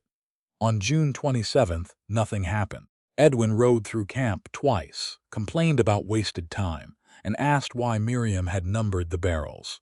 She answered with the truth he already knew. "So no one moves water without a record." On June 28th, he sent a hand to ask which barrel would travel east with the herd. Miriam gave no answer until Jonah brought the request himself. "Number 3, she said aloud, then changed the assignment in the ledger after Edwin left. Wade did not praise the caution. He followed it. June 29th brought heat, dust, and no sabotage. The delay wore on everyone. Wade paced the outer line after dark. Jonah found him there and sent him to check horses rather than the cook fire. Miriam noticed. She also noticed Wade obeyed. By the morning of June 30th, doubt had begun doing Edwin's work for him. A hand near the remuda said the illness had been bad luck. Another said the filed pin might have been old damage. Cal asked whether a man guilty of both would wait so long to act again. Miriam gave him the only honest answer. A patient man waits until watching him becomes harder than trusting him. That afternoon, 1 safe barrel stood 6 feet from where Jonah had left it. The movement was small enough to pass as carelessness. Miriam waited until no one watched her inspect the underside of the bung. 2 chevrons, still sealed. Whoever had moved it had not known where to look. Wade wanted to double the guard. "No," Miriam said. "He needs to believe we are tired. We are tired. Then we need not pretend." Wade's gaze went toward Edwin, who was repairing a saddle strap near the supply wagon. "Every hour we wait gives him another choice of target, and every guard you add tells him the water trap is ready." Wade's jaw set. "1 strike," Miriam reminded him. "I remember. Near sundown, they changed the decoy's position." Aaron rolled it beside the coffee fire as if preparing for the next morning. Cal placed an empty dipper on its lid. Miriam loosened the bung by a quarter turn. Jonah hid beyond the remuda line. Wade took a place behind stacked hay, where he could see the barrel but not be seen from the wagon road. Miriam worked at the cook fire, as though the night held nothing more dangerous than biscuits. Edwin ate supper with the crew. He complained once about weak coffee and left before the cups were washed. Miriam did not follow him with her eyes. At midnight, a coyote cried beyond the eastern ridge. At 1, a horse stamped against its rope. At 2, Wade shifted behind the hay, and the leather of his coat made the faintest sound. Miriam struck no signal. The camp settled again. Before dawn on July 1st, she heard a step outside the wagon line. Slow, measured. Then came the small, hard knock of glass wrapped in cloth against a belt buckle. Miriam kept both hands on the dough. Across the dark camp, Wade could not see her face. The triangle hung 3 strides away. 1 strike meant wait, 2 meant move. The wrapped glass knocked once more against the belt buckle, then went still. Miriam kept kneading the dough. Too much haste would warn him. Too much calm might warn him too. She dusted flour across the board, folded the dough, and reached for the scraper, as a shadow passed between the wagon and the faintest edge of dawn. Edwin Crowther entered the firelight without a lantern. His coat was buttoned despite the mild night, and one side hung lower than the other. "Early for biscuits," he said. "Late for sleep. Could say the same of you. Range men rise before cooks. Then you have been disappointed every morning." He glanced toward the 3 sealed barrels beneath the lean-to. The decoy stood nearest the fire, unmarked, its dipper resting on the loose lid. "Which one goes east? Jonah has the list. Jonah is not here." Miriam cut the dough into rounds. "Then the answer can wait for him." Edwin stepped closer to the decoy. Beyond the remuda, Jonah lay hidden behind a fallen cottonwood. Wade watched from the stacked hay. Neither man moved. Edwin lifted the dipper, tapped the barrel lid, and listened. Hollow. His shoulders lowered. Relief. He had expected it to be empty. Miriam's hand tightened around the scraper. The trap had not caught a man trying to poison water already drawn. It had caught a man preparing a barrel before anyone could know which supply had been chosen. "You cleaned this?" Edwin asked. "Aaron did." "Thoroughly? You have never trusted his work before." Edwin set the dipper down. "A man can improve. So can a question." His gaze moved to her face. "What does that mean?" "Nothing you need fear." The words brought a flicker of anger. He turned his back to her and opened his coat. Miriam saw faded cloth wrapped around a narrow shape. He drew it free without looking toward the hay or the remuda. One fold fell away. Black glass caught the firelight. Red wax clung broken around the cork. At the mouth, 5 pale points formed a chipped star, one deeper than the rest. The bottle Hume had sealed on June 3rd. Miriam reached toward the iron triangle. Edwin's head tilted. She picked up the striker and hit once. The note rang over the sleeping camp. Wade rose behind the hay. She saw the movement at the edge of her vision. He stopped. Edwin looked toward the bunkhouse. "Calling breakfast? Not yet. Then why strike? To see who is awake." He studied her another second, then turned back to the barrel. The first signal had told Wade to wait. It had also told Edwin he might have only moments. He pulled the loose bung free. Wade's body remained rigid behind the hay. Every instinct in him had to be demanding movement. Miriam could not risk looking at him. Edwin worked the cork from the bottle. A medicinal bitterness reached the fire before the liquid did. He held the bottle above the open barrel. Still Wade did not move. The promise held. Edwin tipped the glass. A dark thread slid from the chipped mouth and struck the inside stave. Miriam brought the striker down again. The second note had not finished ringing when Jonah rose behind Edwin. He caught Edwin's wrist before the bottle could tilt farther. Wade crossed the distance from the hay in 3 strides and locked one arm around Edwin's shoulders. The bottle jerked. A few drops struck Edwin's glove, but the glass stayed in his hand. "Set it down," Wade said. Edwin drove one heel backward and tried to twist free. Wade shifted his weight, controlled the movement, and forced Edwin's arm away from the barrel without wrenching it. Jonah closed both hands over the wrist holding the bottle. "Open your fingers. Get off me. Open them." Edwin's hand remained clenched until Wade tightened his hold just enough to remove leverage. The bottle dropped 2 inches into Jonah's waiting palm. It did not break. Miriam stepped away from the triangle. Men came from the bunkhouse pulling on shirts and boots. Cal reached the fire first. Aaron followed carrying a lantern. Their faces changed when they saw the black bottle. Edwin stopped struggling. She planted it. Jonah kept the bottle upright. "I watched you unwrap it. You watched from where she told you to hide. I watched liquid leave the bottle and enter that barrel." Edwin looked toward Wade. "This is her trap, her barrels, her marks, her word. And mine," Wade said. "And Jonah's. You have been waiting to believe her. I waited through the first strike." The words landed harder than anger. Wade had not rushed to rescue Miriam. He had obeyed her judgment when every part of him wanted to act. Edwin's gaze shifted to the gathered hands. "Ask yourselves why Sutton hides in the dark for a cook. Ask who controls the water. Ask who knew where the empty barrel would stand." Miriam did not answer his accusation with one of her own. Aaron cleaned the barrel. Cal moved it beside the fire. Jonah placed the guard. Wade and Jonah witnessed you. The wet inside the stave is fresh. Your glove carries the same liquid. Edwin curled the stained hand toward his coat. Wade released one arm only long enough to pull Edwin's wrists behind him and bind them with a short length of rawhide. Jonah passed over. No blows, no gun drawn. When Edwin was secure, Wade stepped back. "Do not touch the barrel," Miriam said. Cal had already reached toward the bung. He stopped. "Leave the liquid where it fell. Leave the dipper, lid, and ground around it as they are." Aaron held the lantern higher. "What about the bottle?" Wade extended a hand toward Jonah. "Give it to Miss Fenwick." Miriam shook her head. "No." Wade looked at her. "Why? Because Edwin is already saying I placed it. I will not become the only person who holds it after capture." She pointed to the empty iron coffee tin beside the chuck wagon. "Put it there with the wrapping." Cal and Aaron watch. Jonah closes the lid. Wade followed the instruction. Jonah lowered the bottle into the tin without wiping it. The faded wrapping went beside it. Cal and Aaron stood close enough to see the star chip and broken red wax. Jonah fitted the lid and tied it with cord. "My tent," he said, under guard. "No," Miriam answered. "Too near the original barrel." She considered the camp. "Put it in the empty grain box beneath the wagon seat. 2 men stay with it. Different shifts. No one opens it until Hume and the sheriff are present." Wade nodded. Cal and Ben first watch. Aaron and Jonah after sunrise. Ben, a lean rider already pulling on his boots, stepped forward. "Who goes to Greeley?" The eastern rim had begun to pale. "You take the sorrel to headquarters. Change horses there if needed. Ride straight to Sheriff Doolin.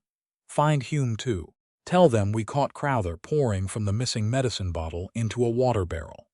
Say the bottle and barrel remain untouched." Ben buckled his gun belt but did not draw the weapon. "I will bring them. Do not founder a horse, no." He was mounted within minutes and gone toward the west road. Miriam turned to the decoy. "Rope off this side of the fire. No one makes coffee here." A hand near the bunkhouse gave a bitter laugh. "Coffee? You expect us to drink anything from those barrels now?" Several men murmured agreement. The hand who had kicked the crate on June 21st stood among them. His face held no accusation this time, only fear.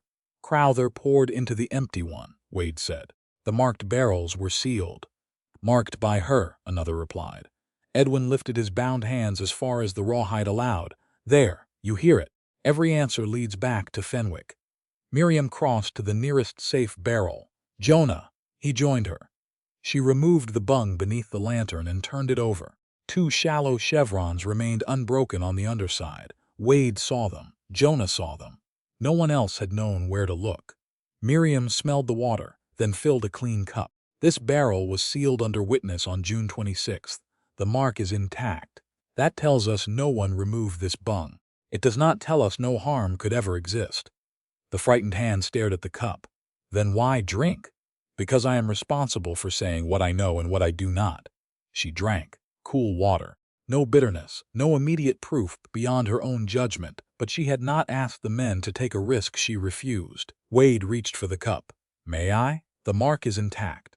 That is all I can promise until Hume comes." "I heard you." He filled it himself and drank. He did not turn toward the crew afterward. He did not command them to follow. Jonah remained beside the barrel but did not drink. Not yet. Neither did Cal, Aaron, or the men. Gathered near the bunkhouse, their caution held. That was their right. Edwin smiled without humor. 2 people drinking because they planned the trick proves nothing. Miriam set the cup upside down on a clean peg.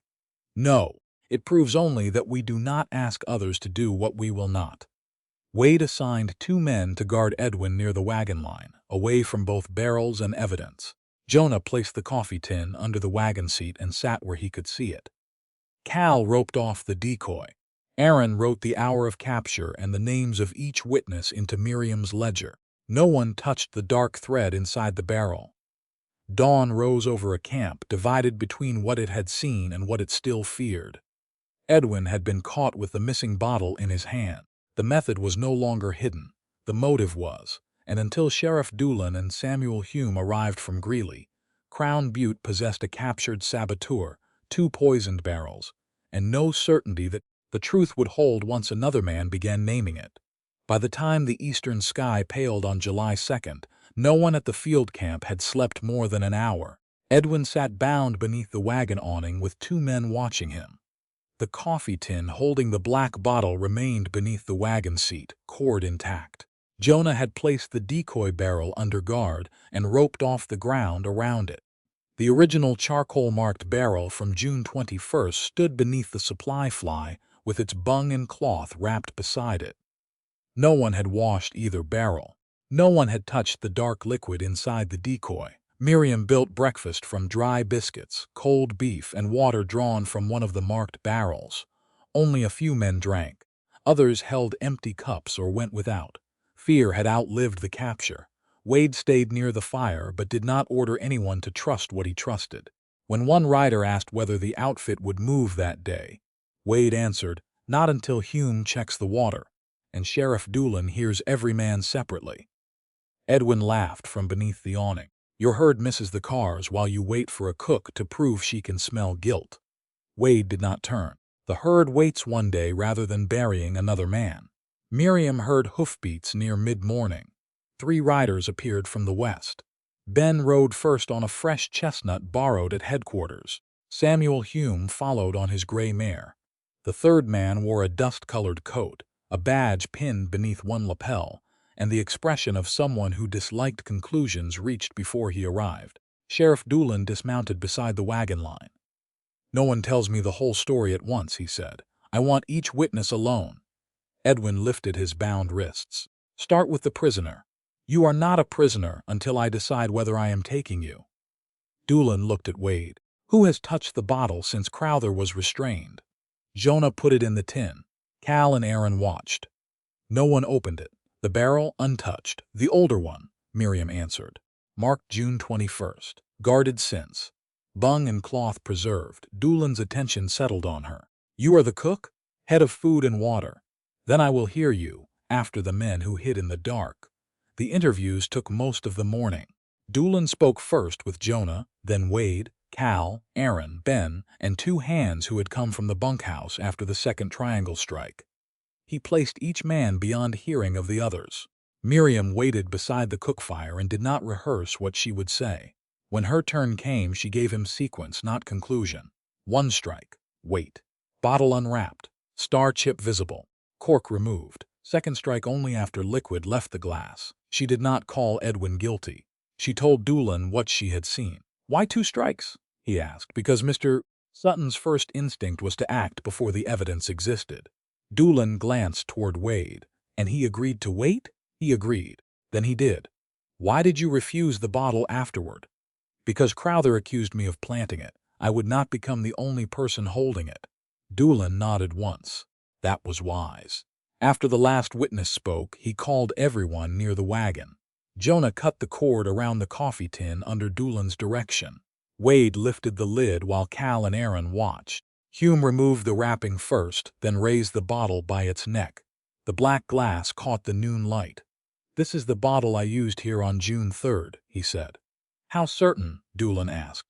"The chip at the mouth is unusual. 5 points, 1 cut deeper. I handled it myself. The red wax is mine." He smelled the cork without touching it to his face. "The odor is consistent with the stock purge I left." "Can you prove what remains inside?" "Not in this camp. I can tell you what the bottle was, what I put in it, and what this smells like. I will not tell you more than that." Doolin accepted the limit. He moved to the decoy barrel. Jonah untied the rope but left the bung untouched.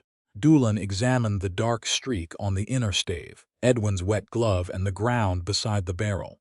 Hume leaned near the opening. "Same bitter medicinal character. Could it be something else?" "Yes. But not many things kept on this ranch would smell close." The sheriff turned to the original barrel beneath the supply fly. Miriam showed him the charcoal cross, the wrapped bung, and the cloth used to remove it. Hume smelled both. "Fainter now," he said, "but consistent with the same class of remedy."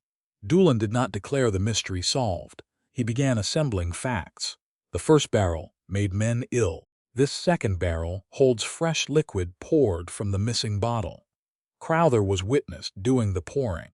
That does not tell me when the bottle left the chest, or whether he contaminated the first barrel. "It tells you enough to take him," Wade said. Doolin met his gaze. It may. I still decide that. Wade stepped back. He let the lawman own the decision. The sheriff asked to see the medicine chest and Edwin's field papers. Wade gave permission to search Crown Butte property. A rider went to headquarters with Jonah and returned that afternoon carrying the chest, both authorized keys, Edwin's ranch-issued field box, and the wrapped linchpins. The medicine chest showed one iron lock and no forced entry. Wade's key opened it. Edwin's duplicate did too. Either man could have opened it alone, Doolin said. Yes, Miriam replied. And Crowther told us his key had once been lost. Edwin's face remained unreadable. I told you I replaced it. From an old key that could not have fit this lock, Wade said. Doolin stopped him with one raised hand. Your conclusion can wait. The field box held range tallies, a broken spur strap, a narrow flat file, and correspondence tied with twine. Jonah set the damaged pins beside the file. The file's width matched the fresh grooves. Doolin ran one thumb near the iron dust caught in its teeth. Supporting evidence, he said, not proof by itself. Beneath the ledgers lay the commission house envelope Jonah and Miriam had seen before. Doolin opened it. The note inside promised Edwin Crowther $400 if Crown Butte failed to deliver on its arranged Greeley shipment, and the herd instead passed through an emergency private sale at the stated lower figure. The note did not mention poisoned water, filed iron, or dismissed cooks. It did not need to. Motive sat beside method. Edwin gave a single contemptuous breath. I kept the ranch from losing everything. Wade's hands closed at his sides. By making sure it failed, by preparing for the failure you were too proud to admit could happen. You put men down. You cannot prove I touched the first barrel. No, Miriam said. Edwin turned toward her. She stood beside the water ledger, not beside Wade. The note shows what you stood to gain. The bottle shows what you carried. The witnesses show what you did this morning. Peter Lyle and the first barrel show there was a pattern before me. The sheriff will decide what those facts are worth. Doolin folded the note and placed it with the bottle, wrapping both preserved bungs, the cloth, file, and linchpins. The barrels were too heavy to haul full, so he ordered them left sealed under Jonah's guard until he returned with a wagon or written direction from the magistrate. Crowther, he said, you are coming to Greeley to answer before the magistrate. Edwin looked toward the crew. You let a cook run the outfit, and this is what follows.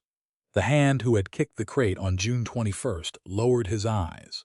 Wade stepped onto the open ground between Edwin and the men. He did not climb the wagon tongue or make himself taller. No, he said. What followed was that Miss Fenwick found what the rest of us missed. His gaze moved across the crew. I ordered her away from the field because I was afraid.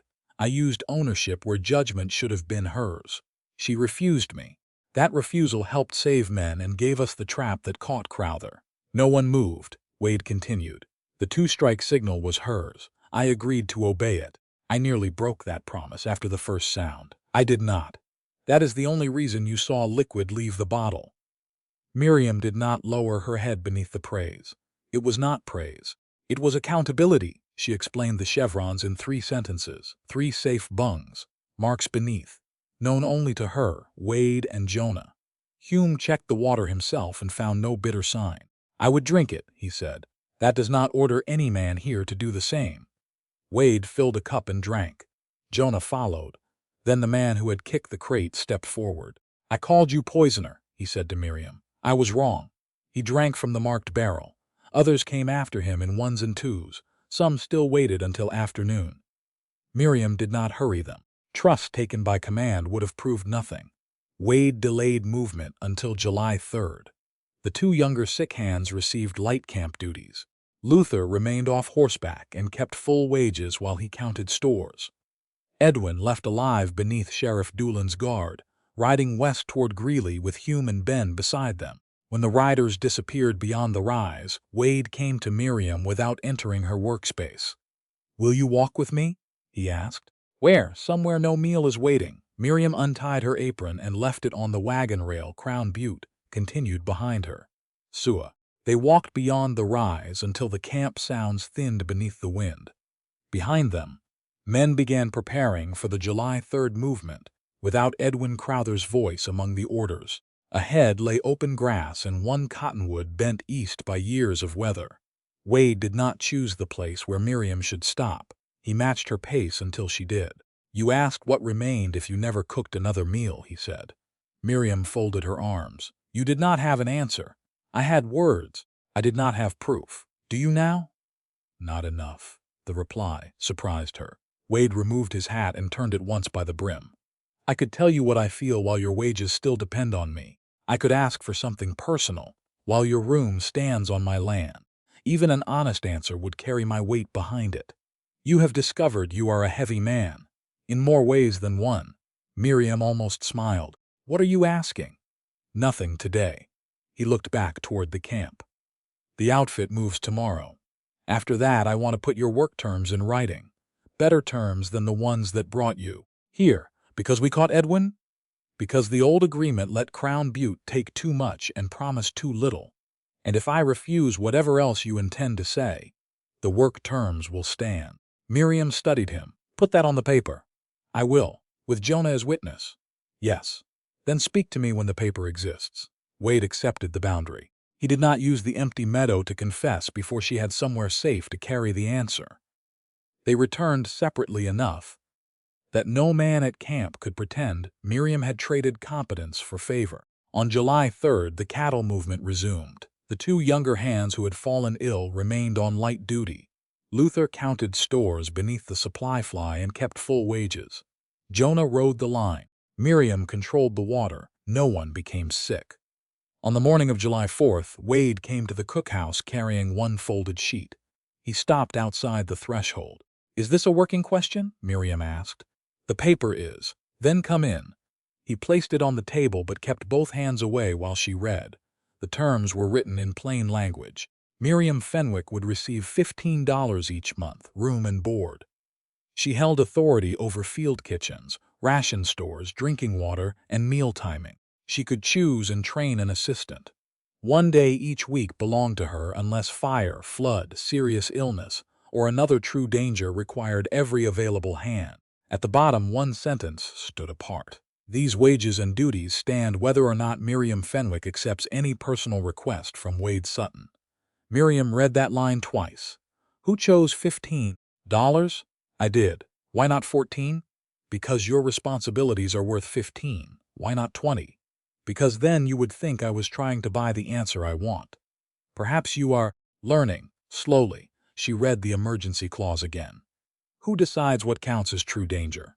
"You and Jonah for the kitchen and water. I decide for the ranch, but not after inventing an emergency because I dislike your day off." "Put that in." Wade drew the paper back, added the sentence, and handed her the pencil. "Anything else?" "If courtship fails, my room remains mine while I hold the position." He wrote it. "My authority does not shrink." He wrote that too. "You do not move me to the main house because you are afraid." His pencil stopped. "I will ask. You may refuse. Write it." He did. Miriam read the full page again before signing. Jonah came when called, read the terms, and placed his name beneath theirs. He left without comment, though his glance toward Wade suggested approval he would never express inside a kitchen. Miriam folded the paper and put it in her carpet bag beside the first authority agreement. Only then did Wade ask, "Will you walk with me again? Is a meal waiting? Cal is responsible for dinner." A pan struck the stove behind them. Cal swore. Miriam did not turn. "Then we may not have long." They walked to the cottonwood beyond the rise. July heat lay over the grass, but the shade held.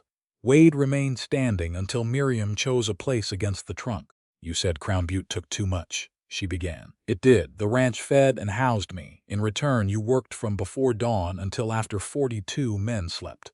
That is often a cook's work. That does not make it sound." Miriam remembered his mother rising through fever because a house full of people had praised her strength instead of lifting weight from her hands. "You are not trying to make me your mother. No, I am trying not to repeat what we did to her. There is a difference, I know." He lowered himself onto the grass several feet away. "Crown Butte should not need you until the needing kills you. And if it does not need me at all, then Cal will burn biscuits, Aaron will count water twice, and Jonah will complain. The ranch will survive. What remains for you?" Wade answered without looking toward the cookhouse or the cattle. "Your judgment, your honesty, the way you refuse to shame frightened men, the way you make me answer the question I would rather avoid."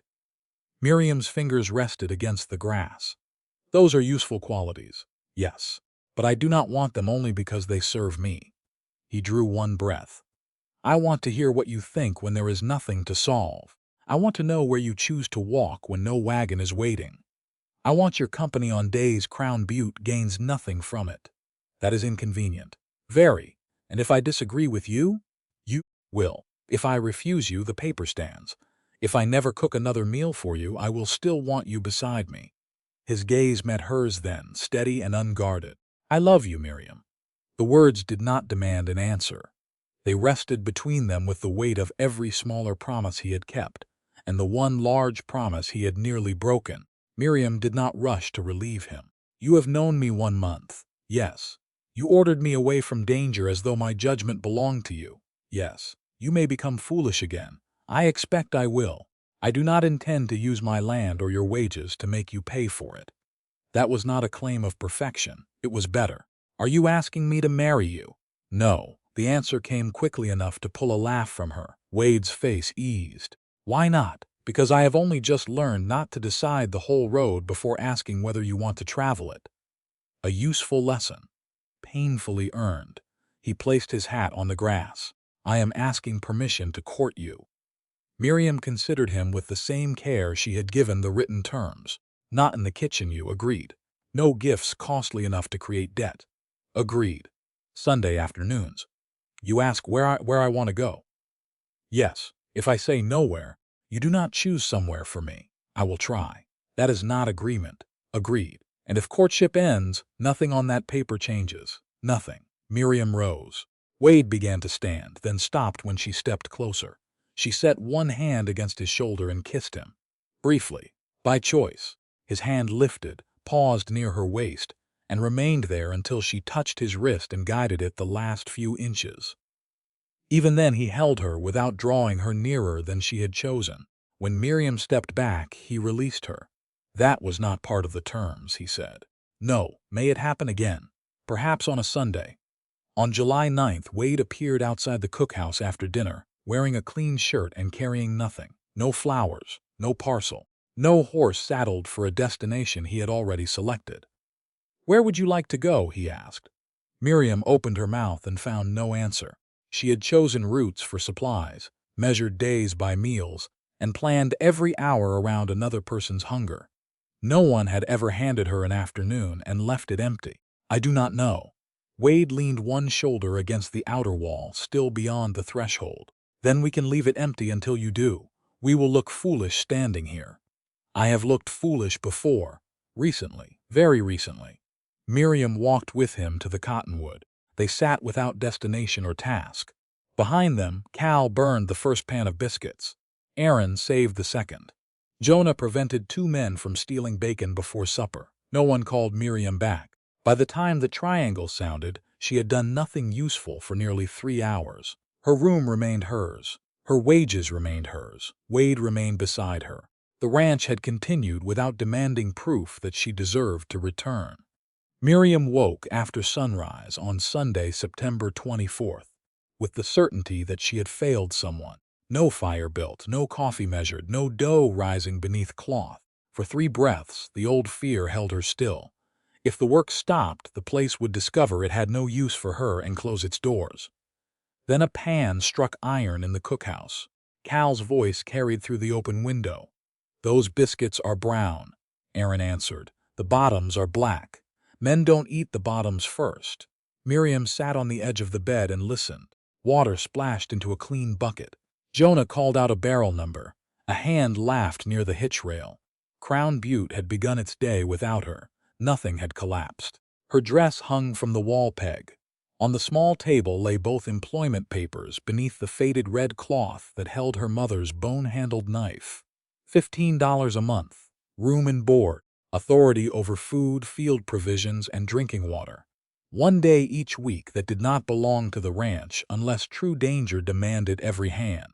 None of it depended on whether Wade Sutton loved her or whether she loved him back. She dressed, pinned her hair, and lifted the wrapped knife by habit. Before July, every room Miriam had occupied had belonged to someone else's need. The boarding house room in Greeley had vanished with the job. Other rooms had ended when a kitchen closed, a family moved, or a proprietor found someone cheaper. Crown Butte had almost repeated the same lesson in a gentler voice. Stay because we cannot manage without you. But the ranch had changed. Cal had learned breakfast. Aaron kept the water ledger and checked every entry twice. Jonah made sure no cook or camp helper disappeared behind the needs of 40 men. The final Crown Butte cattle had cleared the rail pens at Greeley on the promised date. The last riders had returned 2 days earlier with dust in their collars, and the ranch payment recorded in Wade's office ledger. The 2 younger men poisoned in June were back to full work. Luther still avoided the hardest rides, but he counted stores, checked saddle leather, and received full wages. Sheriff Doolin had taken the star-chipped bottle, its wrapping, the filed pins, the bungs, cloth, and buyer correspondence into county custody. A magistrate had bound Edwin Crowther over for the next county court term. No one at Crown Butte called him convicted. They called him gone. Wade had also sent inquiries south toward Denver for Peter Lyle. The letter offered the wages Peter had lost and a written acknowledgment that Crown Butte had dismissed him without sufficient cause. No answer had returned. That did not erase what had been done. It meant the ranch had stopped pretending the wrong belonged only to the man who ordered it. Miriam stepped outside. September had sharpened the air. Yellow touched the cottonwood leaves, and frost would not be many weeks away. At the cookhouse, Aaron stood beside the water ledger, while Cal guarded a skillet with the grim determination of a man facing armed resistance. Jonah caught a ranch hand stealing bacon from the serving pan. "Put it back," he said. "I already bit it." "Then explain that to Miss Fenwick." The hand saw Miriam and nearly choked. She folded her arms. "You may keep that piece." Relief crossed his face. "And you may scrub the grease pan after breakfast." The other men laughed. The hand accepted judgment and returned to the wash table. Cal pointed his spoon toward Miriam. "You are not coming in." "I did not say I was." "You were thinking it." "I was thinking the biscuits smell determined." Aaron covered a smile. Cal planted both boots. "Mr. Sutton said no kitchen work today unless the building catches fire." Miriam glanced at the stove. "Your biscuits may yet provide one. Then you can help. Only after flames." She continued past the doorway. Instinct pulled at her hands. Check the beans. Count the cups, taste the coffee. She kept walking. Beneath the cottonwood beyond the cookhouse, 2 chairs stood beside a small table. Miriam placed the wrapped knife beside one chair herself. The faded cloth remained closed. She sat. Behind her the ranch continued. Harness leather creaked by the barn. Aaron read a barrel number aloud and Cal answered from the kitchen. A gate opened. Hooves crossed hard ground. Ordinary work carried by more than one pair of hands. Wade came from the main house holding 2 tin plates and a coffee pot. He wore a clean work shirt with the sleeves rolled once, and his hair was damp where he had attempted to tame it. 1 biscuit leaned against 2 eggs on each plate. The bacon had crisped beyond perfection. "I was told breakfast survived," Miriam said. "That depends on your standards." He set 1 plate before her and kept the other. No silver. "Did Cal cook this?" "The biscuits." "And mine." She examined the eggs. "You were distracted. The bacon required attention. Bacon rarely improves under supervision." Wade sat opposite her. "I am discovering that." He did not ask her to fix anything. He did not explain the hard biscuit or apologize for the dark edge on the eggs. Miriam cut into one. The yolk had surrendered completely. She ate it anyway. Wade poured coffee. "The last riders came in Friday. I heard. The shipment cleared. I heard that too." "You hear everything." "Not everything." He waited. Over more than 2 months of courtship, he had learned that waiting was not an empty space he had to fill. Sunday afternoons had taken them along the creek road to the low bluff west of the corrals, and once into Greeley, where Wade stood outside a shop while Miriam chose cloth with wages that were hers. On some Sundays she chose nowhere. They sat beneath the cottonwood and let time belong to no task. Wade broke a biscuit.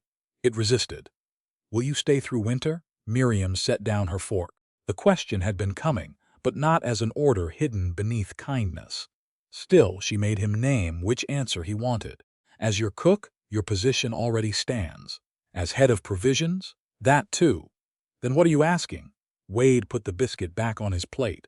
Whether you want to winter here with me. Wind lifted one corner of the red cloth beside her chair, then let it fall. Winter is long. Yes, snow closes roads. Sometimes men eat more when they cannot work. Cal is already afraid of that, and you may become foolish when you are frightened. That has not been cured. Miriam studied him.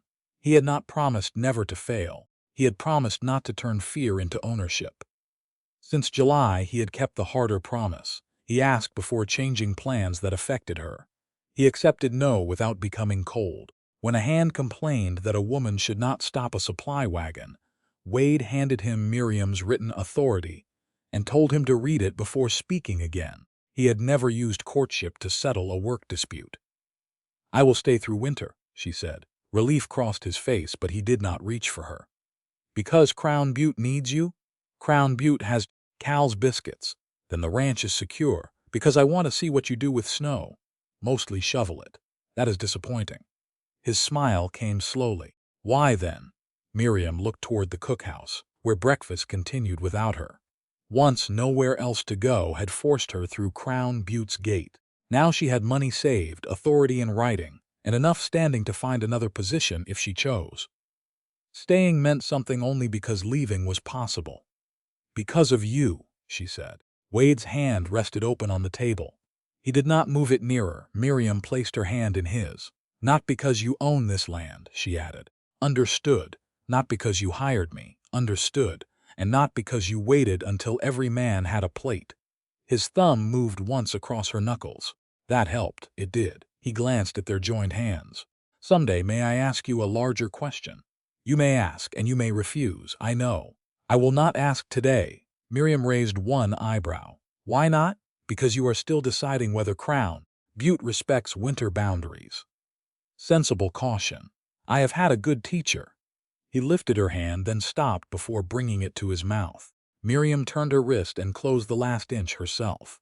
His lips touched her knuckles. Brief, no claim. Behind them, Cal shouted that the second batch of biscuits had improved, and Jonah shouted back that no witness supported the statement. Miriam laughed and remained in the chair. The wrapped knife lay beside her, repaired, unused, and entirely hers. Across the table sat a man wealthy enough to own miles of Colorado range, and restrained enough not to mistake love for possession. Miriam ate the breakfast he had made badly and stayed because she freely chose the life waiting beyond it. Many winters, she thought, not earned one meal at a time, chosen.